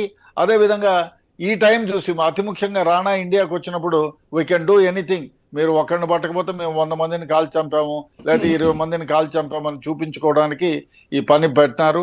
ఏది ఏమైనా ఈ దుశ్చర్యకు చాలా జాగ్రత్తగా ఉండవలసిన మన వాళ్ళు కొంచెం అశ్రద్ధ వహించాలనే నా అభిప్రాయం. ఎందుకంటే టూరిస్ట్ అతి ముఖ్యంగా మీరు దేశాన్ని ఎట్లా కాపాడుతారో అదేవిధంగా మన టూరిజంని కాపాడాల్సిన బాధ్యత మన ప్రభుత్వానిది. ఇక్కడ ఇన్ని ఉన్నాయి, ఇన్ని కెమెరాలు, ఎన్నో రకాలైనటువంటి ఇన్వెస్టిగేషన్ ఏజెన్సీకి అత్యాత్మకమైనటువంటి ఉన్నాయి. అక్కడెక్కడైనా డ్రోన్లు ఏర్పాటు చేసి ప్రతి 3 గంటలకు 4 గంటలకు తిరిగేటట్టు చొలబాటుదారులు ఎవరు, ఏ కథ, ఇప్పుడు ఎవరు అనేది గుర్తించలేను మిలిటరీ డ్రెస్సులు వేసుకున్న తర్వాత. కాబట్టి ఇటువంటి అత్యాధునికమైనటువంటి నమ్మక ద్రోహాన్ని ఎవరు మనం పసిగట్టలేం. అదే ఎస్, ఆర్మీ యూనిఫార్మ్ లో ఉన్నా డెఫినెట్ గా మనం పసిగట్టాలి. అదే మన ఇంటెలిజెన్స్. ఇప్పుడు చాలా సందర్భాల్లో ఇప్పుడు మన అక్కడ గుల్బర్గాలో జరిగిన విషయంలో పోలీస్ యూనిఫామ్ లో పోయినారు, ఆయన పసిగట్టగలిగారు. ఇంకొక పాయింట్ కూడా, అంటే ఒకవేళ ఆర్మీ యూనిఫామ్ లో తిరుగుతూ ఉంటే బహుశా ఆర్మీ పసిగట్టేదేమో. బట్ పక్కనే అడవి ఉంది, మనం చూస్తున్న విజువల్స్ లో అడవిలో నక్కి దాచుకోనుండి అక్కడే డ్రెస్అప్ అయి బహుశా అడవిలోంచి ఆ డ్రెస్ లోంచి బయటకు వచ్చినట్టు ఇక్కడ మనం ఒక అంచనా కూడా కనిపిస్తోంది. ఎందుకంటే ఆర్మీ డ్రెస్ లో యూనిఫామ్ లో తిరిగితే ఖచ్చితంగా ఆర్మీ సోల్జర్స్ పట్టుకునే వాళ్ళు, ఎందుకంటే మాస్క్లు వేసుకొని ఆర్మీ ఖచ్చితంగా గుర్తిస్తారు, షూని గుర్తిస్తారు. అఫ్ కోర్స్ మీరు మాజీ పోలీస్ ఆఫీసర్, మీకు అన్ని తెలుసు, షూ గురించి తెలుసు, ఆ వే ఆఫ్ డ్రెస్సింగ్ గురించి తెలుసు. ఖచ్చితంగా ఆ వే ఆఫ్ డ్రెస్సింగ్ లో కానీ ఫిజిక్ లో కానీ చాలా చేంజెస్ ఉంటాయి. సో వీళ్ళని డెఫినెట్ గా already Lashkar Taiba already announce చేసింది, we are responsible for the hunt అని. డెఫినెట్ గా ఇప్పుడు మనం ఎక్కడ అంటే వీళ్ళ మూలాలు, ఇంకా వీళ్ళకి సహాయం చేసే వాళ్ళు, వీళ్ళ మూలాలు, వీళ్ళకి ఎవరైతే సహాయం చేస్తున్నారో దాన్ని టార్గెట్ చేయాలి మనం. ఇప్పుడు వెరీ ఇంపార్టెంట్ థింగ్ ఈజ్, ఎవరైనా ఆశ్రయం ఇస్తున్నారా, చొరబాటుదారులకు ఎవరైనా ఇన్ఫర్మేషన్ ఇస్తున్నారా, ఇది ఖచ్చితంగా మనం ఇన్వెస్టిగేట్ చేయాలా. ఇది ఎవరైతే వాళ్ళ తరఫున సానుభూతి పరులో వాళ్ళకి ఆశ్రయం ఇచ్చే వాళ్ళని గుర్తించాలా, అక్కడి నుంచి మొదలు పెట్టాలా. ఇంకెవరు ఆశ్రయం ఇచ్చినా, ఎవరు చొరబాటుదారులకి సహాయం చేసినా వాళ్ళు మళ్ళీ ఇండియాలో ఉండలేరు అనేటువంటి సంకేతాన్ని పంపించి తీరాలి. లేకపోతే ఏమైతుందంటే బయట నుంచి అక్కడి నుంచో 100 కిలోమీటర్లు వచ్చి ఇక్కడ అన్నము నీళ్లు లేకుండా దినాలు బలి కాచుకొని ఉండి ఈ విధంగా చర్య తీసుకోవడానికి వీలు కాదు. డెఫినెట్ గా లోకల్ గా ఎవరైనా ఒకరు ఆశ్రయం ఇచ్చిండాలా, వాళ్ళ ద్వారానే ఇది జరిగి ఉంటుంది. కాబట్టి ముందు ఇన్వెస్టిగేషన్ లో ఈ చొరబాటుదారులకు ఎవరు ఆశ్రయం కల్పించారు, యూనిఫామ్ ఎవరు సప్లై చేశారు, లేదు యూనిఫామ్ పాకిస్తాన్ నుంచే వేసుకొని వచ్చారా, అవన్నీ గుర్తించి ఇన్వెస్టిగేషన్ చేసి తర్వాత రియాలిటీ ఎవరు ఏం కథ, తర్వాత మన వాళ్ళని ఎవరైతే టార్గెట్ చేసి చంపారో వాళ్ళని మనం టార్గెట్ చేయాల్సిన అవసరం. ఉగ్రవాదులు భారత్ పైన పంజా విసిరారు. దరిదాపు 26 మందికి పైగా, ఆల్మోస్ట్ ఇంకా సంఖ్య పెరుగుతోంది, 30 వరకు ఉండేటువంటి అవకాశం కనిపిస్తోంది. టూరిస్టులు చనిపోయారు. సో దీనికి బాధ్యత వహిస్తూ లష్కరే తోయిబా అనుబంధ సంస్థ టీఆర్ఎఫ్ ఇప్పటికే అనౌన్స్మెంట్ చేసింది. దీనికి పూర్తి బాధ్యత మాదే, మేమే చంపాము, దీని ఈ పాశవిక దాడికి కారణం మేమే అంటూ కూడా ప్రకటించడం జరిగింది. అయితే గత సంవత్సరం ప్రభుత్వం నిషేధించినటువంటి టీఆర్ఎఫ్ ఉగ్రవాద కార్యకలాపాలను ప్రోత్సహించడానికి, ఉగ్రవాదుల నియామకానికి, ఉగ్రవాదుల చొరబాటుకు, అట్లాగే పాకిస్తాన్ నుండి జమ్మూ కాశ్మీర్లోకి ఆయుధాలను, మాదక ద్రవ్యాలను అక్రమంగా రవాణాకు మార్గం కూడా సుగమం చేసేది గతంలో. సో ఇప్పుడు మళ్ళీ టీఆర్ఎఫ్ ఉనికిలోకి వస్తుంది, ప్రభుత్వం నిషేధించినటువంటి టీఆర్ఎఫ్ సంస్థ ఏదైతే ఉందో. సో ఇట్లాంటి నేపథ్యంలో భారత్ పైన జరిగినటువంటి ఈ దాడిపైన ఇప్పుడు భారత్ తీవ్రంగా రెస్పాండ్ అవుతోంది. ఇప్పటికే అమిత్ షా హుటాహుటిన శ్రీనగర్ చేరుకొని పెహల్గావ్ చేరుకున్నారు. ఆ తర్వాత సౌదీ అరేబియా నుంచి భారత్కు చేరుకున్నటువంటి ప్రధానమంత్రి నరేంద్ర మోడీ ఎయిర్పోర్ట్లోనే అక్కడ సమావేశం కావడం జరిగింది అధికారులతో. సో దీనికి సంబంధించి పూర్తి క్షుణ్ణంగా పరిశీలన చేస్తున్నారు. సో దీనికి సంబంధించి ఇప్పటికే చాలా అంశాలు కూడా పరిగణలోకి వస్తున్నాయి, చర్చలోకి వస్తున్నాయి. రైట్, మనతో పాటు మామిడి గిరిధర్ గారు కూడా రాజకీయ విశ్లేషకులు జాయిన్ అయ్యారు. గిరిధర్ గారు నమస్తే అండి.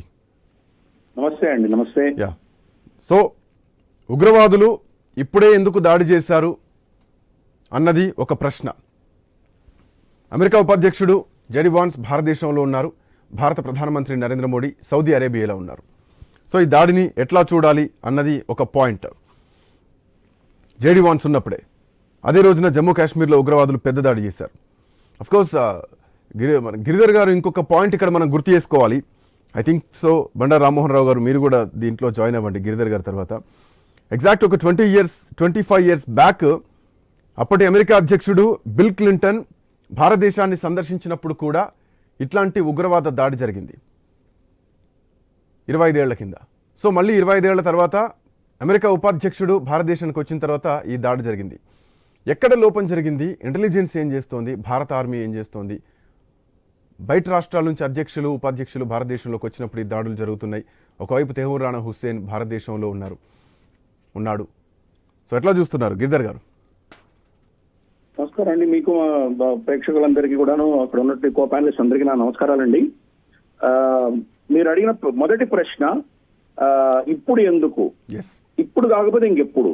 ఎందుకంటే మీరే చెప్పారు, జేడీ వ్యాన్స్ వైస్ ప్రెసిడెంట్ ఆయన ఇక్కడ ఉన్నారు, అలాగే మోదీ గారు సౌదీ అరేబియా వెళ్లారు.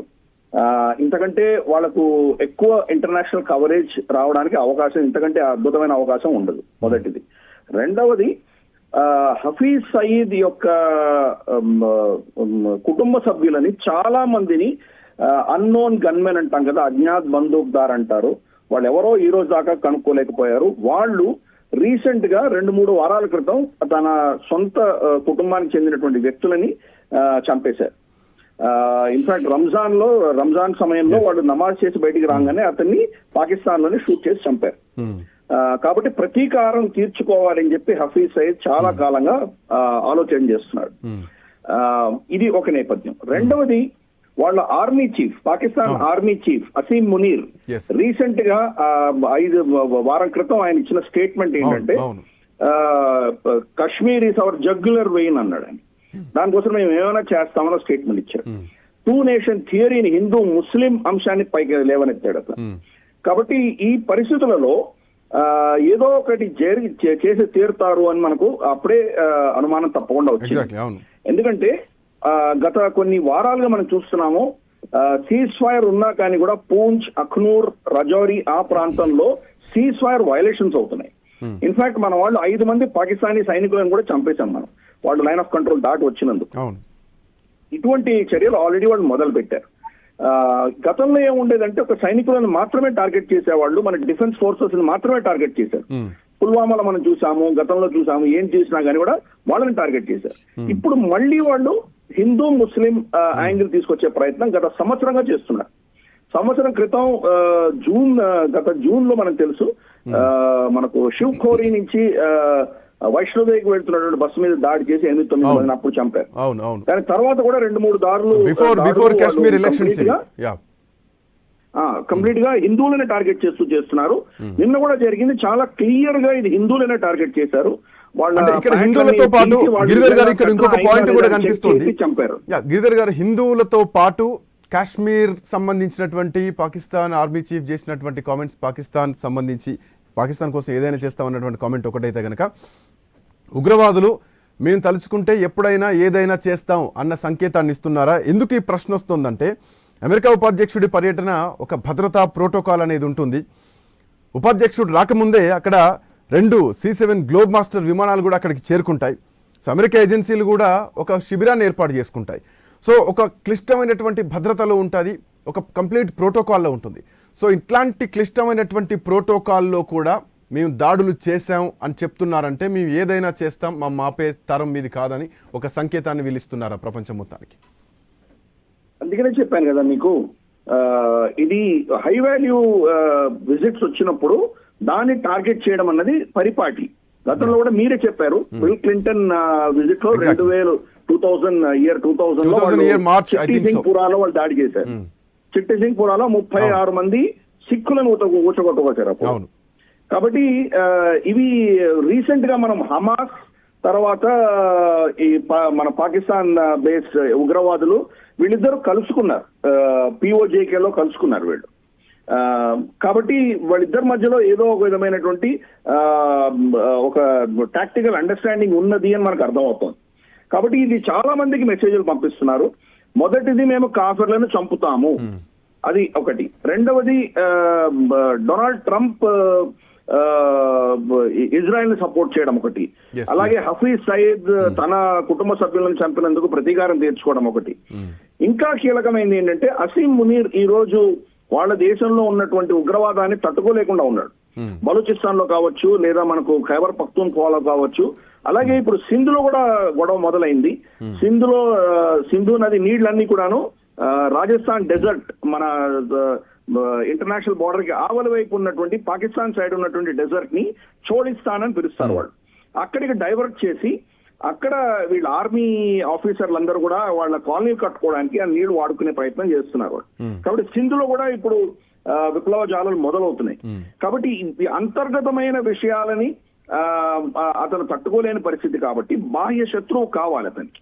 ఒకసారి భారతదేశం కనుక వాళ్ళ మీద దాడి చేసి మనం ఏమైనా చేశామంటే ఇమ్మీడియట్ గా దేశానికి విపత్తు వచ్చింది, మనలో మన విభేదాలు పక్కన పెడదాం, కాఫీర్ల మీద మనం పడదాం అన్నటువంటి ఒక నేరేటివ్ కోసం అతను ప్రయత్నం చేస్తున్నాడు. కాబట్టి ఈ దాడి వల్ల మళ్ళీ పాకిస్తాన్ ఆర్మీ ఊపిరి పోసుకునేటువంటి పరిస్థితులు మనకు కనిపిస్తున్నాయి. ఒక్కసారి ఇంతవరకు వాళ్ళు ప్రతిరోజు కనీసం అంటే 5-6 మంది వాళ్ళ సైనికులు చనిపోతున్న పరిస్థితి నుంచి ఇప్పుడు మనలో మనం కొట్టుకోవడం కాదు, మనకు కామన్ శత్రువు. కాశ్మీర్ లో మరోసారి ఉగ్రవాదులు పేటరేగిపోయారు.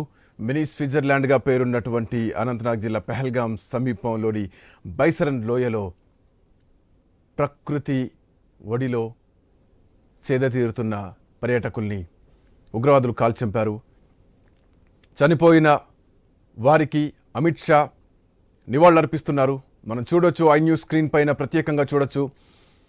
చనిపోయిన మృతదేహాలకు అమిత్ షా పూలమాలతో నివాళులర్పిస్తున్నారు. చాలా బాధాకరం. ఎక్కడెక్కడి నుంచో రాష్ట్రాల నుంచి వచ్చి భారత అందాలను, కాశ్మీర్ అందాలను కళ్ళారా చూద్దామని వచ్చినటువంటి ఆ పర్యాటకులు ఈరోజు మృత్యు ఒడిలోకి చేరుకోవడం చాలా బాధాకరమైనటువంటి అంశం అని చెప్పాలి. ఐ న్యూస్ స్క్రీన్ పైన ఎక్స్క్లూజివ్గా చూడొచ్చు. చనిపోయిన మృతదేహాలకు అమిత్ షా నివాళులర్పిస్తున్నారు. ఇప్పటికే సౌదీ అరేబియా టూర్ ముగించుకొని భారత ప్రధాని నరేంద్ర మోడీ భారత్కు చేరుకున్నారు. మధ్యలో అర్ధాంతరంగా టూర్ ముగించుకొని భారత్ చేరుకున్నారు. సో నిన్న రాత్రే అమిత్ షా పెహల్గావ్ చేరుకున్నారు. శ్రీనగర్ నుంచి పెహల్గావ్ చేరుకొని అక్కడున్నటువంటి పరిస్థితులు మొత్తం ఆయన పర్యవేక్షిస్తున్నారు. ఉగ్రవాదులు ఎక్కడి నుంచి చొరబడ్డారు, ఉగ్రవాదుల వెనకాలన్నదెవరు, ఎప్పుడు కశ్మీర్లోకి ఎంటర్ అయ్యారు, ఎన్ని రోజుల నుంచి రెక్కి నిర్వహిస్తున్నారు, అదును చూసి ప్రీ ప్లాన్డ్గా ఉగ్రవాదులు దాడికి తెగబడ్డారా? హిందువులను టార్గెట్ చేసి హిందువులను కాశ్మీర్ నుంచి పంపించాలి, కాశ్మీర్ కోసం ఏదైనా చేస్తామని పాకిస్తాన్ ఆర్మీ చీఫ్ చెప్పినటువంటి మాటలకి అనుసంధానంగానే ఈ ఉగ్ర దాడి జరిగిందా? బాధాకరం. గతంలో ఇలాంటి దాడులు భారత్ పైన జరిగినాయి. ఎస్, భారత్ పైన 2001లో డిసెంబర్ 13న పార్లమెంట్ పైన దాడి జరిగింది. ఆ రోజు 9 మంది ప్రాణాలు కోల్పోవడం జరిగింది. ఆ తర్వాత 2006 జూలై 11న ముంబై లోకల్ ట్రైన్ పైన బాంబు దాడులు జరిగాయి. అప్పుడు దరిదాపు 700 మందికి పైగా గాయపడ్డారు. అందులో 200 పైగా చనిపోవడం జరిగింది. ఉగ్రవాద చేతుల్లో భారత ప్రజలు బలవుతున్నారు. ఆ తర్వాత 2008 నవంబర్ 26 ముంబై ఉగ్రదాడులు, 26/11 లష్కరే తోయిబా. ఇక్కడ కూడా మళ్ళీ లష్కరే తోయిబా ఉగ్రవాద సంస్థ దరిదాపు 60 గంటల పాటు కొనసాగించినటువంటి కాల్పుల్లో 166 మంది ప్రాణాలు కోల్పోయారు, చాలామంది గాయపడ్డారు. కసబ్ అనే ఒక్కడు మాత్రమే దొరికారు. ఆ తర్వాత కొంతకాలానికి ఉరిశిక్ష వేయడం జరిగింది భారత న్యాయ వ్యవస్థ. ఆ తర్వాత 2016లో కూడా యూరి సైనిక స్థావరంపై ఉగ్రవాదులు దాడులు జరిపారు.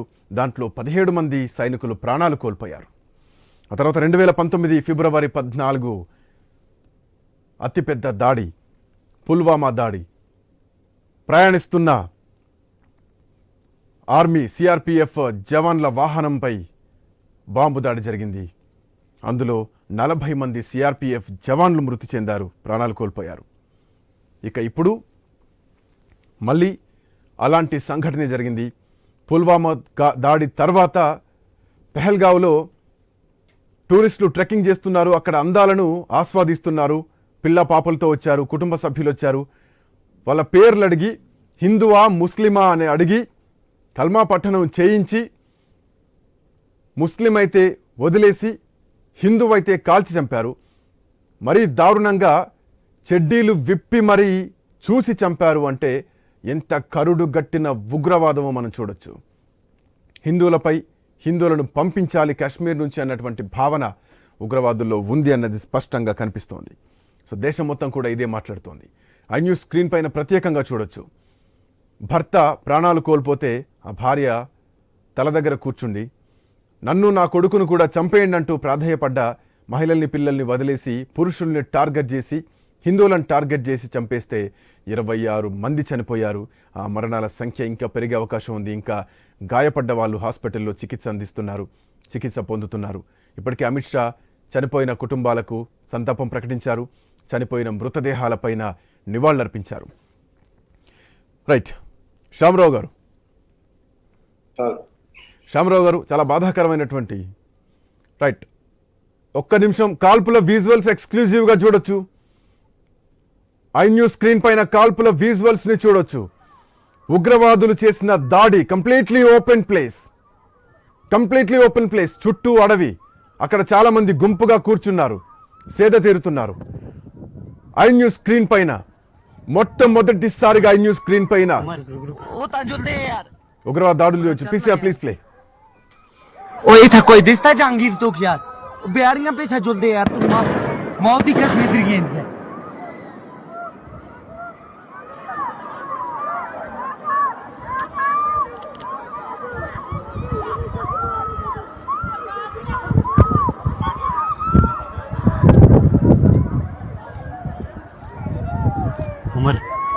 उमर ओ ताजुल दे यार उमरा चलना यार ओए था कोई दिसता जहांगीर तो यार बिहारियां पे छजुल दे यार तुम मौत की कसम दी गेंद है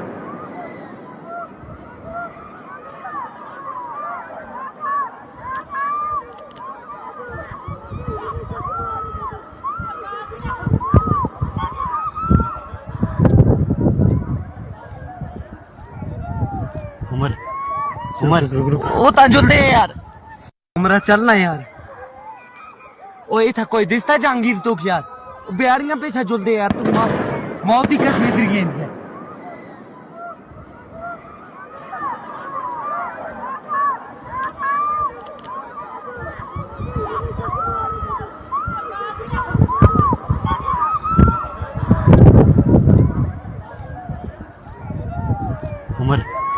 उमर वो ताजुल दे यार జమ్మూ ఉగ్రదాడుల్లో ఉగ్రవాదులు రూట్ మార్చారు. పక్కా ప్రణాళిక ప్రకారమే దాడికి పాల్పడ్డారు ఉగ్రవాదులు. రెస్క్యూ ఆపరేషన్కు తక్కువ అవకాశం ఉన్న ప్రాంతాలను ఎంచుకొని మరీ దాడులు చేశారు. అంతేకాదు ఆ దుస్తులకు తలపై క్యాప్లకు కెమెరాలు కూడా అమర్చుకున్నారు. పెహల్గాం దాడిని వీడియో చిత్రీకరించారు ఉగ్రవాదులు. బెసరన్కెళ్లే మార్గం సంక్లిష్టం కావడంతో నిఘా వర్గాలకు చిక్కకుండా ముందే పక్కా ప్లాన్ చేసినట్టు స్పష్టంగా తెలుస్తోంది. ఆ తుపాకీ తూటాల చప్పుళ్ళు కూడా ఇప్పటి వరకు మనం విన్నాం, చూసాం. ఉగ్రవాదుల కాల్పుల దృశ్యాలు, అక్కడ టూరిస్టులు, అక్కడి ప్రజలు హాహాకారాలు చేస్తున్నారు. ఒక భీతావహమైనటువంటి వాతావరణం మనం చూస్తున్నాం. ఉగ్ర దాడులు, అక్కడ ఒక భారీ శబ్దాలతో తుపాకీ తూటాలు పేలాయి. అక్కడ ఒక చూస్తున్నాం open place, completely garden place. ఆ చుట్టూ అడవి ప్రాంతం, అక్కడక్కడ చిన్న చిన్న స్టాల్స్ కనిపిస్తున్నాయి, అక్కడక్కడ చిన్న చిన్న షాపులు కనిపిస్తున్నాయి. ఉగ్ర దాడులు ముందే ప్లాన్ చేసుకుని అడవుల్లో నక్కి ఉండి రెస్క్యూ ఆపరేషన్కు కూడా తక్కువ అవకాశం ఉన్నటువంటి ప్రాంతంలో ఉగ్రవాదులు దాడులు చేశారు. పెహల్గాం దాడిలో పాక్ హస్తం ఉన్నట్టు ఆర్మీ అధికారులు ఇప్పటికే చెప్తున్నారు. లష్కరే తోయిబా నడిపించే సంస్థే టీఆర్ఎఫ్ అని నిర్ధారణ చేశారు. హఫీజ్ సయీద్ సన్నిహితుడే దాడులకు మాస్టర్ మైండ్ అని కూడా ఆర్మీ ధృవీకరించింది. ఒక్కొక్కటిగా పాక్ పన్నాగాలు బయటపడుతూ ఉండడంతో ఇంకెక్కడ దాడులకు ప్లాన్ చేశారో అని కాశ్మీర్ వాసులు బిక్కు అంటూ గడుపుతున్నారు. భారతదేశం మొత్తం కూడా ఒక్కసారిగా ఉలిక్కిపడేటువంటి వాతావరణం కనిపిస్తోంది. రెస్క్యూ ఆపరేషన్కు కూడా వీలు లేకుండా ప్రాంతాల్ని ఎంచుకొని మరి ఉగ్రవాదులు దాడులు చేశారు. ఒకే దగ్గర ఒక బంచ్ ఆఫ్ పీపుల్ మనం చూస్తున్నాం, బంచ్ ఆఫ్ టూరిస్టులను మనం చూస్తున్నాం. సో ముందుగా వాళ్ళ దగ్గరికి ఆర్మీ డ్రెస్సుల్లో వచ్చి వాళ్ళ డీటెయిల్స్ తెలుసుకొని హిందువులా ముస్లింలా కనుక్కొని హిందువులైతే కాల్చి చంపారు, ముస్లింలైతే వదిలేస్తారు. సో ఇది అక్కడ ఉన్నటువంటి ప్రయాణికులు చెప్తున్నటువంటి మాటలు, విజువల్స్లో బయటకు వస్తున్నటువంటి మాటలు.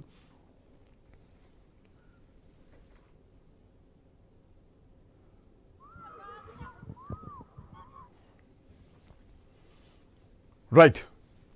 సో పక్కా ప్లాన్ ప్రకారం రెక్కి నిర్వహించి ఉగ్రవాదులు దాడులకు పాల్పడ్డారు. శ్యామరావు గారు దృశ్యాలు చూస్తున్నాం.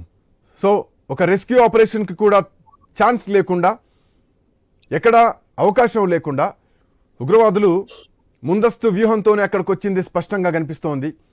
సో ఆయుధాలు ఫస్ట్ వచ్చినటువంటి ఆర్మీ డ్రెస్లో వచ్చినటువంటి ఉగ్రవాదులు పిస్టోల్తో వచ్చారు.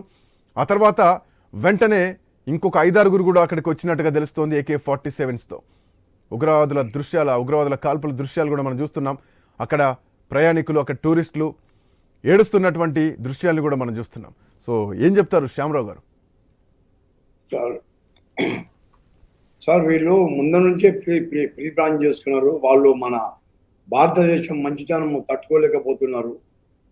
మన కాశ్మీర్ కూడా ఆక్యుపై కాశ్మీర్ కూడా మనం తీసుకుంటాం త్వరలోనే, వాళ్ళకి అది కూడా ఇంటిమేషన్ ఉంది, ఇంటెలిజెంట్ రిపోర్ట్. వాళ్ళు దానివల్లనే ఇవన్నీ వాంటెడ్లీ ఇవన్నీ మన భారతదేశం జనాలను చంపడం చురుగు చేస్తున్నారు. హిందువులు ముస్లిం అని మన దగ్గర అటువంటి భేదాలు లేవు, కానీ వాళ్లకు చాలా భేదాలు. అందుకే వాళ్ళు బట్టలు ఇప్పి చూసి మరి అట్లా చంపి చాలా దారుణం సార్. చాలా దీనికి కఠినమైన చర్య కంపల్సరీగా మనం త్వరలోనే వ్యవహరిస్తామని కూడా నేను చెప్తున్నాను సార్. మనకు ఫుల్ కాన్ఫిడెంట్ గా. శ్యామరావు గారు, పుల్వామా దాడి తర్వాత జరిగిన సర్జికల్ స్ట్రైక్ మనకు తెలుసు. సో భారత్ పైన ఏ చర్యకు ఉపక్రమించినా కానీ ఖచ్చితంగా రివెంజ్ ఉంటుందని కూడా తెలుసు. If you received it will definitely give it back. So ఈ సిద్ధాంతం భారతదేశానికి ఎప్పటి నుంచో ఉంది. సో ఈ ప్రభుత్వంలో మనం ఇంకా చాలా అగ్రెసివ్గా చూస్తున్నాం. అండ్ అభినందన్ విషయంలో, కమాండర్ అభినందన్ విషయంలో కూడా మనం చూసాం. అభినందన్ని పాక్ ఆర్మీ వాళ్ళు బందీ చేస్తే మీరు ఏదైనా స్టెప్ తీసుకోండి, దాని తర్వాత పరిణామాలకు బాధ్యత వహించాల్సి వస్తుందని చెప్పేసి స్ట్రైట్ ఫార్వర్డ్ స్ట్రిక్ట్ వార్నింగ్ భారతదేశం అప్పుడు ఇచ్చింది. సో ఆ తర్వాత పాకిస్తాన్ తలొగ్గింది. సో మళ్ళీ అభినందన్ని భారత్కు అప్పగించింది. సో ఇట్లాంటి ఒక భయం కూడా పాకిస్తాన్కు ఉంది. సో ఇట్లాంటి నేపథ్యంలో ఈ దాడి లష్కర్ తోయిబా ప్రకటించేసింది. గతంలో కూడా లష్కర్ తోయిబా భారత్ మీద చాలా దాడులు చేసింది, మనం చూసాం. సో ఇప్పుడు మళ్ళీ చేసింది. సో భారత్ నెక్స్ట్ ఎట్లా రియాక్ట్ కాబోతుంది అనుకోవాలా? భారత్ దగ్గర ఉన్నటువంటి మా భారతదేశం సేన ఆర్మీ కానీ ఎయిర్ ఫోర్స్ కానీ నేవీ కానీ చాలా స్ట్రాంగ్గా ఉండాలని మా ఒక రిక్వెస్ట్ సార్. ప్రధానమంత్రి గారిని, డిఫెన్స్ మినిస్టర్ గారిని, భారత ప్రభుత్వాన్ని మేము కోరేది ఒకటే, అంటే ఈ అగ్నివీర్ని తెచ్చి కూడా మన భారతదేశం కొంచెం వీక్ అయిపోయింది సార్. అగ్నివీర్ అటువంటి ఆర్మీ ఉండకూడదు. ముందు ఎలా ఉంది అలాగనే చేయాలి. అప్పుడే మనం అన్నిటికీ కట్టుబడిగా ఉంటాము, అందరికీ ఇంట్రెస్ట్గా ఉంటుంది. మన భారతం ఇంకా దేశం ఎక్కడో మనం చేరుకుంటాం. వాళ్ళకు ఒకటి అడ్వాంటేజ్ ఏమైపోయిందంటే Agniveer after 4 years everybody remove అన్న ఒక ఉద్దేశం వాళ్ళ మైండ్లో ఓడిపోయింది. ఆ ఆర్మీలో 4 years చేయని కూడా వానికి ఇంట్రెస్ట్ ఉండదు.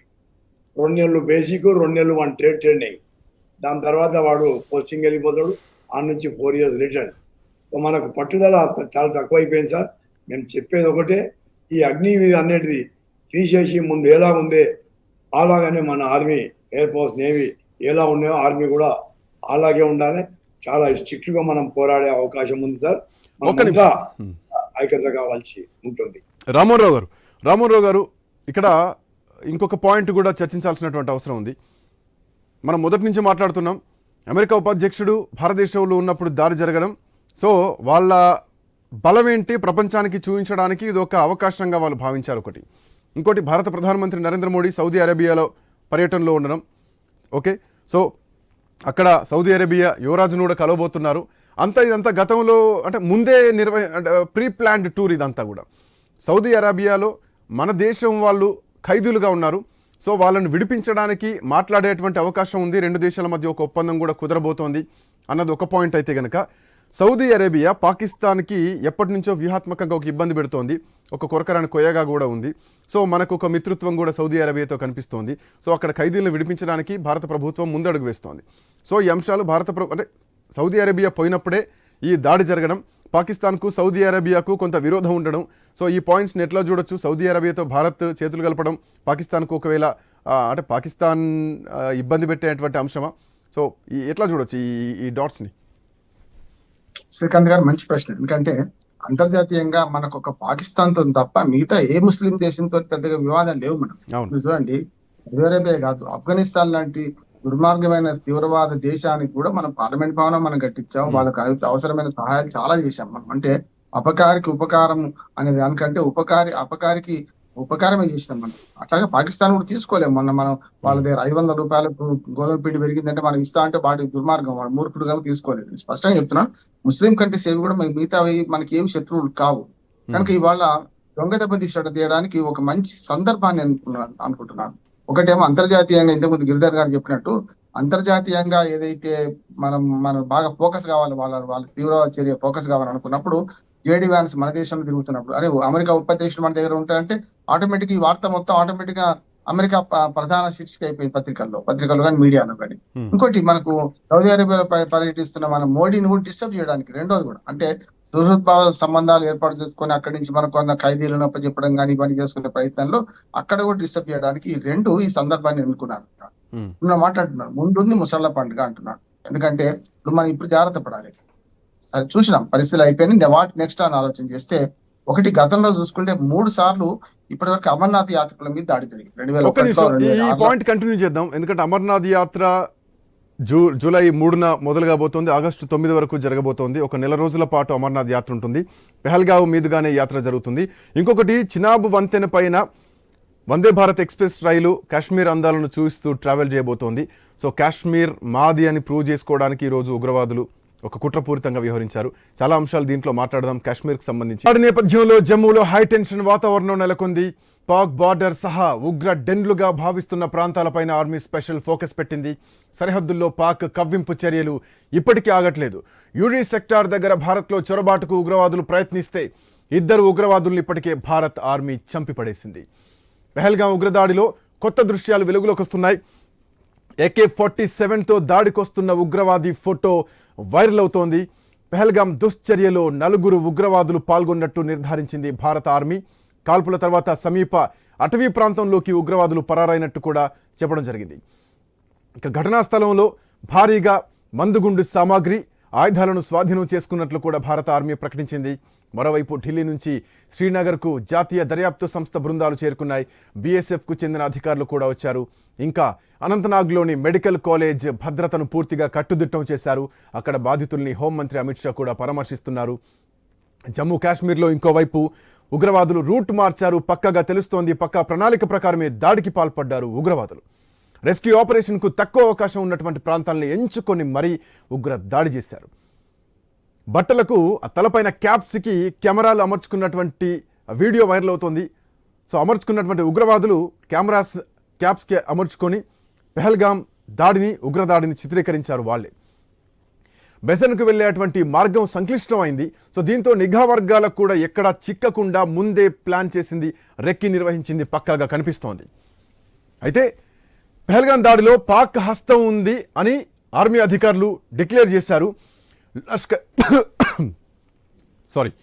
లష్కరే తోయిబాను నడిపించే సంస్థే టీఆర్ఎఫ్ అని కూడా నిర్ధారణ చేశారు. అఫ్కోర్స్ టీఆర్ఎఫ్ను ఉగ్రవాద సంస్థగా నిషేధ సంస్థగా కూడా ప్రకటించారు గతంలో. హఫీజ్ సయీద్ స్నేహితుడే దాడులకు మాస్టర్ మైండ్ అని కూడా ఆర్మీ ధృవీకరించింది. ఒక్కొక్కటిగా పాక్ పన్నాగాలు బయటపడుతూ ఉండడంతో ఇంకెక్కడెక్కడ దాడులకు ప్లాన్ చేశారా అంటూ కశ్మీర్ వాసులు బిక్కు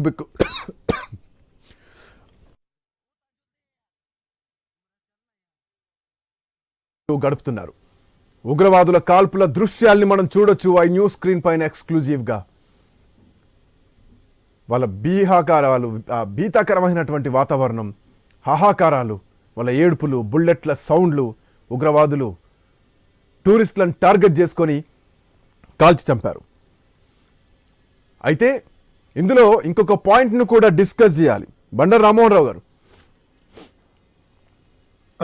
రామ్మోహన్ రావు గారు పాకిస్తాన్లో అంటే పాకిస్తాన్ ప్రేరేపిత ఉగ్రదాడిగా మనకు స్పష్టంగా కనిపిస్తోంది. పాకిస్తాన్ ఆర్మీ చీఫ్ చేసినటువంటి వ్యాఖ్యలను కూడా ఇందాక గిరిధర్ గారు చాలా క్లియర్గా చెప్పడం జరిగింది. అఫ్కోర్స్ మనం కూడా దాని గురించి డిస్కస్ చేసినాం. అండ్ పాయింట్ ఏంటంటే కాశ్మీర్ అందాలను చూడడం కోసం అంటే ప్రయాణికుల్ని దృష్టిలో పెట్టుకొని చినాబ్ వంతెన పైన రైలును ఈ మధ్య కాలంలోనే ట్రయల్ రన్ చేయడం జరిగింది. యాక్చువల్గా ఏప్రిల్ 19, 20 ఇప్పుడు ఓపెనింగ్ కావాల్సింది. కొన్ని కారణాల రీత్యా దాన్ని వాయిదా వేయడం జరిగింది.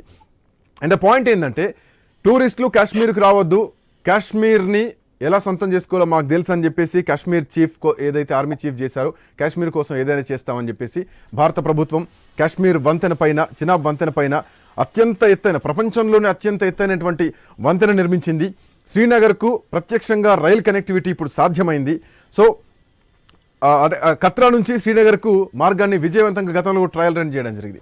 సో కాశ్మీర్కు ప్రయాణికులు రావద్దు, మీరు ఏం చేసినా మేము మా దాడి చేస్తాం, మేమేంటో చూపిస్తాం అని చెప్పేసి ఒక సంకేతం ఇచ్చారా? ఖచ్చితంగా. ఎందుకంటే నేను చెప్పాను కదా సార్, 3 సార్లు నేను కాశ్మీర్ వెళ్ళిన వాడిగా, ఆ ప్రాంతాలను చూసిన వాడిగా, ఇప్పుడు మీరు అన్న రైల్లో ప్రయాణం చేద్దామని ఇట్లా మళ్ళీ కాశ్మీర్ ప్లాన్ చేసుకున్నాం, కానీ ఇప్పుడు పోయే పరిస్థితి లేదనిపిస్తుంది వాళ్ళని చెప్పాలంటే. కనుక పాకిస్తాన్ తప్ప మిగతా ముస్లిం దేశాలు ఏవి కూడా మనకు పెద్ద శత్రువులు కాదంటున్నాను. అందుకని పాకిస్తాన్ ఒకటే ఈ పని చేస్తుంది, మిగతా దేశాలు దాన్ని వ్యతిరేకిస్తున్నాయి. ఇప్పుడు సౌదీ అరేబియాలో పర్యటిస్తున్న మోడీ గారు ఇప్పుడు తిరిగి వచ్చారనుకోండి, వారు సుహృద వాతావరణంలో ఆ చర్చలు సఫలమైతాయండి. ఒకటి, అంతర్జాతీయంగా ఈ దృష్టి మళ్లించాలంటే, అంతర్జాతీయంగా తీవ్రవాద చర్య ఫోకస్ కావాలంటే ఈ సరైన సమయాన్ని ఎంచుకున్నారు. అందుకని చెప్పాను, ఇప్పుడు ముందుంది ముసళ్ళ పండుగ. 3 సార్లు గతంలో అమర్నాథ్ యాత్రికుల మీద దాడులు జరిగినాయి. ఇది కొంచెం తగ్గింది, ఓ రకంగా ప్రశాంతంగా ఉంది. 370 ఆర్టికల్ రద్దు తర్వాత ఇటీవలనే చాలా పరిణామాలు మనకు చేసింది తర్వాత. కానీ చాలా అప్రమత్తంగా ఉండాల్సిన పరిస్థితి. రాణాను అరెస్ట్ చేయడం, తీసుకురావడం ఒకటి, వక్ఫ్ బిల్ ఆమోదించడం ఒకటి. ఈ సున్నితమైన అంశాలు ఇవంటే ముస్లింలలో భావోద్రేకాలు గుర్తి చెల్లరేగే అంశాలు కనుక ఇట్లాంటి ఇంకా జాగ్రత్తగా ఉండాల్సిన అవసరం ఉండే అని నేను అంటున్నాను. భద్రతా దళాల మన మానసిక స్థైర్యాన్ని దెబ్బతీయడం కాదు, కానీ ఇటువంటి చోట్ల అంటే టూరిజం స్పాట్ అది. పహల్గాంలో నేను 2 రోజులు ఉన్నాను. ఆ పహల్గాం ప్రాంతంలో చూసుకుంటే మీకు అది దాన్ని సున్నితమైన ప్రాంతంలో ఈ పర్యాటకులు రక్షణ కల్పించే అవకాశాలు ఎందుకు లేకుండే, మరి ఎందుకు ముంజాగ్రత్తలు చర్యలు తీసుకోలేకపోయింది అనేది ఒక విమర్శ ఉన్నది. రెండోది ఏంటంటే వాళ్ళు పాకిస్తాన్ నుంచి రాలే ఆ డ్రెస్సులు వేసుకొని, లోకల్ గా అక్కడ ఆశ్రయం ఇవ్వకుండా వాళ్ళు డ్రెస్సులు మార్చుకోవడం కానీ లేకపోతే తిండి తిప్పలు కానీ ఉండదు కనుక వాళ్ళు లోకల్ గా ఆశ్రయం పొందారు. అందుకని నేను ఏమంటున్నాను, 3 అంటున్నాను. ఒకటి, ముందుంది ముసళ్ళ పండుగ. ఈ అమర్నాథ్ యాత్ర 3 జూలై నుంచి మొదలు కాబోతుంది, కొన్ని 15 రోజులు ఉంది. కానీ ఇప్పటి నుంచి జాగ్రత్తలు తీసుకోవాలి ఒకటి. రెండోది, ఇక ముందు వెంటనే జరగకుండా ఉండాలంటే ఇప్పుడు ఏవైతే దేశంలో పరిణామాలు సంభవిస్తున్నాయో ఈ ప్రభావం తప్పనిసరి కాశ్మీర్ మీద ఉంటది కనుక దానిలో భద్రతా చర్యలు తీసుకోవాలి. దీని కుట్రదారులు నేను మొదటి నుంచి అంటున్నాను, ఇప్పుడు ఎన్కౌంటర్ చేస్తే లాభం లేదు. వీళ్ళ కుట్రదారులు నిజంగా లష్కర్తో ఉందా, అంతకన్నా వేరే ఉందా, ఇవాళ ఉద్దేశం ఏమిటిది అనేది తెలుసుకోవాలి. ఇప్పటిదాకా పిచ్చివాడి చేతిలో ఉన్నట్టు కనుక రాయిలాగా ఉన్న తీవ్రవాదం మెల్లమెల్లగా టార్గెటెడ్ పోతుంది. ఇప్పుడు ఇక్కడ ఏంటంటే దీంట్లో ఒకటి పాకిస్తాన్కి వచ్చే పాకిస్తాన్ ఉగ్రవాదులు ఎవరైతే ఉన్నారో, ప్రేరేపిత ఉగ్రవాదులు ఎవరైతే ఉన్నారో, కాశ్మీర్కి వచ్చేటువంటి టూరిస్టులకు ఒక హెచ్చరికను జారీ చేసింది స్పష్టంగా కనిపిస్తోంది. ఇందాక మనం మాట్లాడుకున్నాం. సో ఒక వందే భారత్ ట్రైన్ ప్రయాణికుల కోసం, పర్యాటకుల కోసం, ఇది పర్యాటక ప్రాంతం కాదు, ఇది పాకిస్తాన్ ప్రాంతం, పాకిస్తాన్ కోసం ఏదైనా చేస్తాం అనేటువంటి కామెంట్ ఒకటి ఉంది. ఇంకోటి, అమర్నాథ్ యాత్ర జూలై 3 నుంచి నడవబోతోంది, ఆగస్టు 9 వరకు, అంటే ఆల్మోస్ట్ ఒక 38 రోజుల యాత్ర ఉంది. ఈ యాత్ర కోసం ఇప్పటికే అక్కడ బార్డర్ సెక్యూరిటీ ఫోర్స్ ఏదైతే ఉందో, ఆర్మీ సిబ్బంది ఏదైతే ఉందో, మంచు తొలగింపు కార్యక్రమాలు చేస్తున్నారు, రూట్ సుగమం చేస్తున్నారు. బేస్ క్యాంప్ నుంచి ఆల్మోస్ట్ ఒక 38 to 40 కిలోమీటర్స్ ప్రయాణం చేయాల్సి ఉంటుంది. అండ్ మోర్ ఓవర్ ఏంటంటే ఈ పెహల్గాం అనేది చాలా సున్నితమైనటువంటి ప్రాంతం. సో మధ్యలో ఉంటుంది. సో ఒక పర్యాటక ప్రాంతంగా ఉంటుంది. సో అమర్నాథ్ యాత్రకు కూడా వచ్చేటువంటి ప్రయాణికులకు కూడా, పర్యాటకులకు కూడా ఇదొక హెచ్చరిక జారీ చేసినట్టు మనం భావించవచ్చా? ఖచ్చితంగా 45 కిలోమీటర్లు ఉంటుంది. నేను చెప్పాను కదా, పహల్గామ్కి వెళ్ళి మేము 2 రోజులు టైం ఉంటే మనం పోనీయలేవాడు. పోనీయకపోతే మేము మళ్ళీ బాల్తాల్ నుంచి 14 కిలోమీటర్లు దగ్గర అవుతుంది, అక్కడి నుంచి వెళ్ళాం. పహల్గామ్ నుంచి 45 కిలోమీటర్లు దుర్గమమైన మార్గం. అది చాలా కష్టం. నడుచుకుంటూ వెళ్ళాలి, గుర్రాల మీద వెళ్ళాలి, రకరకాల డోలీలో వెళ్ళాలి. కనుక దీన్ని అరికట్టడానికి రేపు పొద్దున అమర్నాథ్ యాత్రికులకు ఒక హెచ్చరిక లాగా చేసిండ్రు. రిజిస్ట్రేషన్ ఇప్పటికే ప్రారంభమైంది.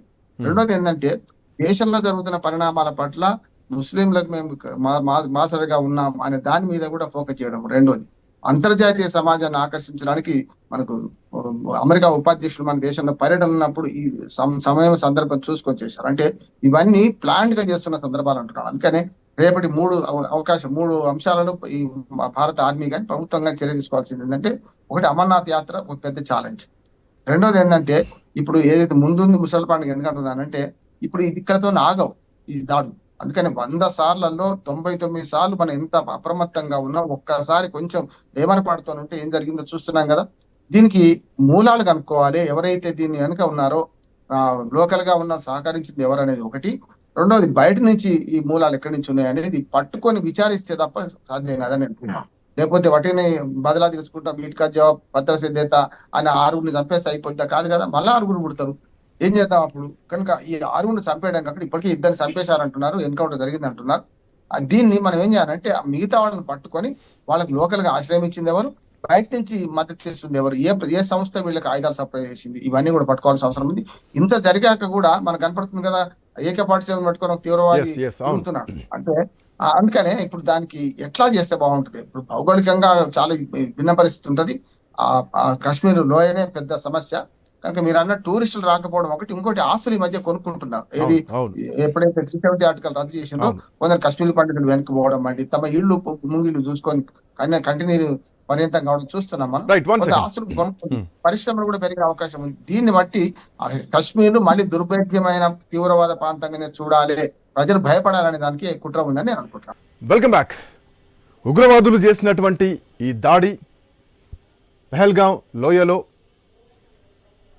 ప్రయాణికులు, జమ్మూ కాశ్మీర్ అందాలను చూడడానికి వచ్చినటువంటి ప్రయాణికుల పైన చేసినటువంటి ఉగ్ర దాడి, ఉగ్రవాద దృశ్యాలు, ఆ కాల్పుల శబ్దాలు, ఇవన్నీ కూడా చాలా బాధాకరంగా ఉన్నాయి. వాళ్ళందరికీ, చనిపోయిన కుటుంబాలకు సంతాపం ప్రకటించింది భారత ప్రభుత్వం. అమిత్ షా చనిపోయిన మృతదేహాలకు నివాళులు కూడా అర్పించారు. iNews స్క్రీన్ పైన ప్రత్యేకంగా చూడొచ్చు, ఎక్స్క్లూజివ్గా చూడొచ్చు. అయితే ఇక్కడ Pakistan army chief general Asim Munir కాశ్మీర్ని పాకిస్తాన్కి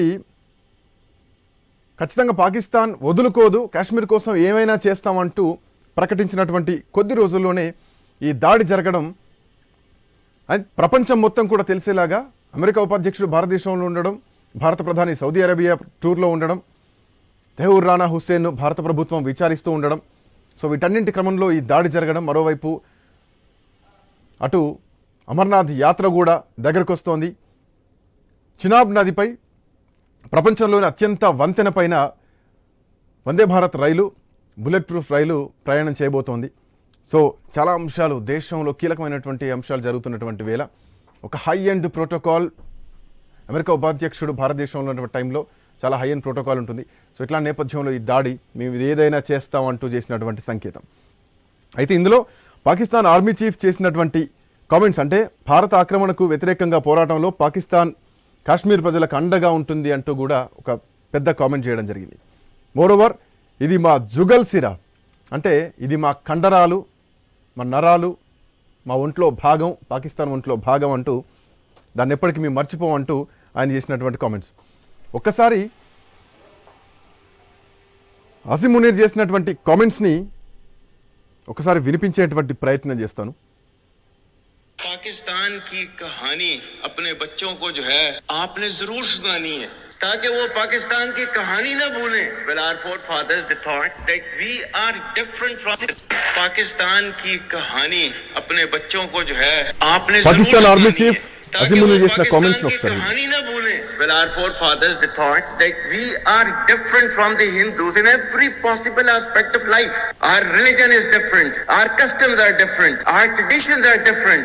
Our thoughts are different. Our ambitions are different. That was the foundation of the two-nation theory that was laid there. That we are two nations. We are not one nation. So because of that, our forefathers, they struggled, mounted that incessant struggle to create this country. Our forefathers, they have sacrificed immensely, and we have sacrificed a lot for the creation of this country. And we know how to defend it. My dear brothers and sisters and sons and daughters, please don't forget this.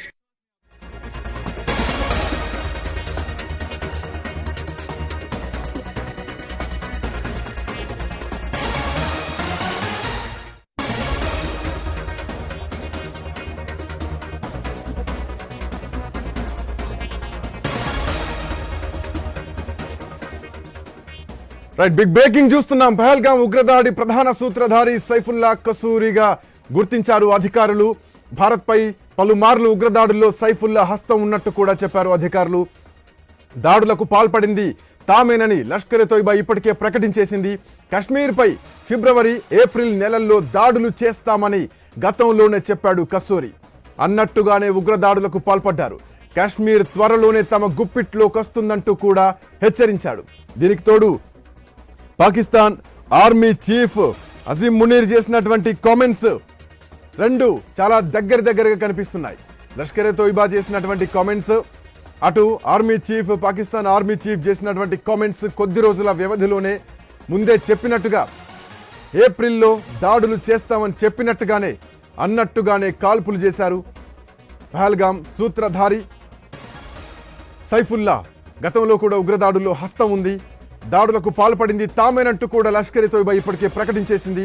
Kashmir త్వరలో తమ గుప్పిట్లోకి వస్తుందంటూ కూడా ప్రకటించడం జరిగింది. ఫిబ్రవరి, ఏప్రిల్లో దాడులు చేస్తామని చెప్పారు, చెప్పినట్టే చేశారు. కోటేశ్వరరావు గారు నమస్తే. నమస్తే కోటేశ్వరరావు గారు, చెప్పాం, చేసి చూయించాం. సో భారత్కు ఒక సవాల్ విసిరారు, ఎట్లా చూడొచ్చు? ముందుగా ఈ దాడికి పాల్పడి అమాయకుల ప్రాణాలు తీసినటువంటి ఉగ్రవాదుల దుశ్చర్యలని ఖండించాలి. అదేవిధంగా మరణించినటువంటి వారందరికి కూడా సంతాపం, గాయపడినటువంటి వాడు త్వరగా కోలుకోవాలని మనం కోరుకుందాం. ఇది మాటలకు అందనేటువంటి దుర్మార్గం అనేటువంటిది ముందుగా గమనించాలి. సభ్య సమాజం ఏది కూడా దీన్ని గమనించకూడదు. అయితే మీరు చెప్పినటువంటి అనేక కారణాలు లేదా అనేక అంశాలతో పాటు కేంద్ర ప్రభుత్వము లేదా బీజేపీ అనుసరిస్తున్నటువంటి విధానాలు కూడా దీనికి దోహదం చేశాయని ఈ సందర్భంగా చెప్పుకోక తప్పదు.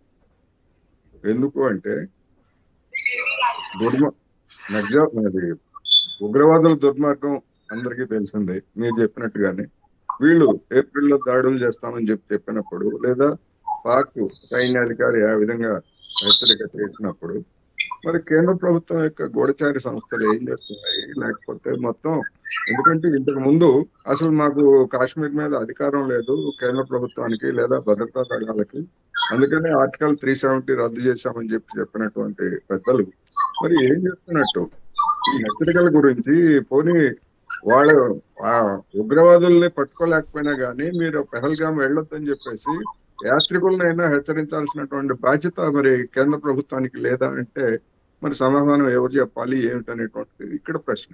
అవును. అందుకని దేశంలో జరుగుతున్నటువంటి పరిణామాలను చూసినప్పుడు రెచ్చగొట్టేటువంటి వ్యవహారాలు మనం సోషల్ మీడియాలో చూడండి. మీరు అనేక మంది ఇదిగో ఫలానా పాకిస్తాన్ లో ఫలానా ఉగ్రవాదిని మన వాళ్ళు లేపేశారు, మన రా సంస్థ ఏజెంట్లు లేపేశారు, చూడండి మన తడాక అని చెప్పేసి ప్రతిరోజు సోషల్ మీడియాలో ఏదో ఒక పోస్ట్ ఇటువంటివన్నీ కూడా చూస్తున్నాం. అందుకని మరి ఇటువంటి సోషల్ మీడియా పోస్టుల్ని అనేక పోస్టుల్ని వీటన్నిటిని తీసేయండి, వీటన్నిటిని తొలగించండి అని చెప్తున్నటువంటిది ఈ విధంగా రెచ్చగొట్టేటువంటి పోస్టుల్ని మరి కేంద్ర ప్రభుత్వం ఎందుకు అనుమతిస్తున్నది అనేటువంటిది ఒక ప్రశ్న. రెండవది ఆర్టికల్ 370 తోటి మొత్తం ఇంకా ఉగ్రవాద సమస్య పరిష్కారం అయిపోయింది. అంతకుముందేమో పెద్ద నోట్ల రద్దుతోటి ఉగ్రవాద సమస్య పరిష్కారం అయిపోతుంది, అందుకే పెద్ద నోట్ల రద్దు అని చెప్పేసి చెప్పినటువంటి పెద్ద మనుషులు మరి జరుగుతున్నటువంటి పరిణామాలకు కారణం ఏమిటి? నాలాంటి వాళ్ళం అప్పుడే చెప్పాం, ఈ చర్యల ద్వారా ఉగ్రవాదం కాశ్మీర్ లో ఉగ్రవాదం నశిస్తుంది, అణిచివేస్తాం అనుకుంటే అది భ్రమ. దేశ ప్రజానీకాన్ని తప్పుదారి పట్టించడం మరొకటి కాదు. దానికి ఉన్నటువంటి మూలాలు వాటి జోలికి వెళ్లకుండా లేదా వాటికి సంబంధించినటువంటి శాస్త్రీయమైనటువంటి పద్ధతుల్లో పరిష్కరించకుండా మొరటుగా వెళ్ళేట్లయితే ఫలితాలు అట్లాగే ఉంటాయి. గతంలో కాంగ్రెస్ ప్రభుత్వము అదే విధంగా అత్యంత మొరటగా వ్యవహరించింది. ఇప్పుడు బీజేపీ ప్రభుత్వం కూడా దానికంటే మొరటైన పద్ధతుల్లో వ్యవహరించడం ద్వారా కొత్త రూపాన్ని సంతరించుకుంది. గతంలో మతం లేదా మత కోణం అనేటువంటిది తక్కువ ఉంది, కానీ నిన్న జరిగినటువంటిది దాన్ని చూస్తే మత కోణాన్ని కూడా జోడించి ఉగ్రవాదం అనేటువంటిది ఒక పథకం ప్రకారం ఎట్లా చేశారో ఎంత దుర్మార్గంగా ఉందో చూస్తున్నాం. రెండవది ఒక మతానికి మైనారిటీ మతాలకి వ్యతిరేకంగా ఈ దేశంలో జరుగుతున్నటువంటి పరిణామాలు, కోర్టు కేసులు ఇవన్నీ కూడా మనం చూస్తున్నప్పుడు ఒక ప్రమాదకరమైనటువంటి క్రీడను మన పాలకవర్గం ఆడుతున్నది. ఇది ఏ పరిణామాలకు దారితీస్తుంది అనేటువంటిది అనూహ్యమైనటువంటి పరిస్థితి. అందువలన ఇప్పటికైనా కాశ్మీర్ లో ఉగ్రవాదానికి డెఫినెట్ గా పాకిస్తాన్ హస్తం ఉన్నది. ఆ పాకిస్తాన్ వెనకాల గతంలో అమెరికా హస్తం ఉన్నది. ఆ అమెరికా పెంచి మరి దీనిలో కోటేశ్వరరావు గారు ఇప్పటికే పాకిస్తాన్ కూడా దీనిపైన రెస్పాండ్ అయింది. పెహల్గాం దాడితో పాకిస్తాన్కి ఎట్లాంటి సంబంధం లేదంటూ కూడా పాక్ రక్షణ శాఖ మంత్రి ఖవాజ్ ఆసిఫ్ ఇప్పటికే ప్రకటించారు. బట్ ఆర్మీ చీఫ్ చేసినటువంటి కామెంట్స్ని పాకిస్తాన్ విషయంలో ఒకసారి ఇక్కడ దృష్టిలో పెట్టుకోవాలి. ఇప్పుడు పాకిస్తాన్ రక్షణ శాఖ మంత్రి చేస్తున్నటువంటి కామెంట్స్ కూడా దృష్టిలో పెట్టుకోవాలి. అయితే ఇంకోటి ఏంటంటే పాకిస్తాన్కి సంబంధించి వీళ్ళు ఏం చెప్తున్నారంటే అక్కడ అంటే భారతదేశంలో దాడులు జరుగుతున్నాయి ప్రభుత్వానికి వ్యతిరేకంగా. నాగాలాండ్, మణిపూర్, ఛత్తీస్గఢ్, కాశ్మీర్ లాంటివన్నీ భారతదేశంలో అనేక ప్రాంతాల్లో పేర్లు పెట్టి మరి సో అక్కడ ప్రభుత్వాలకు వ్యతిరేకంగా అక్కడ జరుగుతున్నటువంటి దాడులే అంటున్నారు తప్ప ఉగ్రవాద దాడిని మాత్రం పాకిస్తాన్ ఖండించట్లేదు ఇప్పటికీ. ఇప్పుడు పాకిస్తాన్ ఏం చెప్పింది లేకపోతే అది ఏ విధంగా చేసింది అనేటువంటి దాంతో మనకి నిమిత్తం లేదు. ఎందుకంటే పాకిస్తాన్ హస్తం గతంలో పంజాబ్ ఉగ్రవాదం వెనుక లేదా కాశ్మీర్ ఉగ్రవాదం వెనుక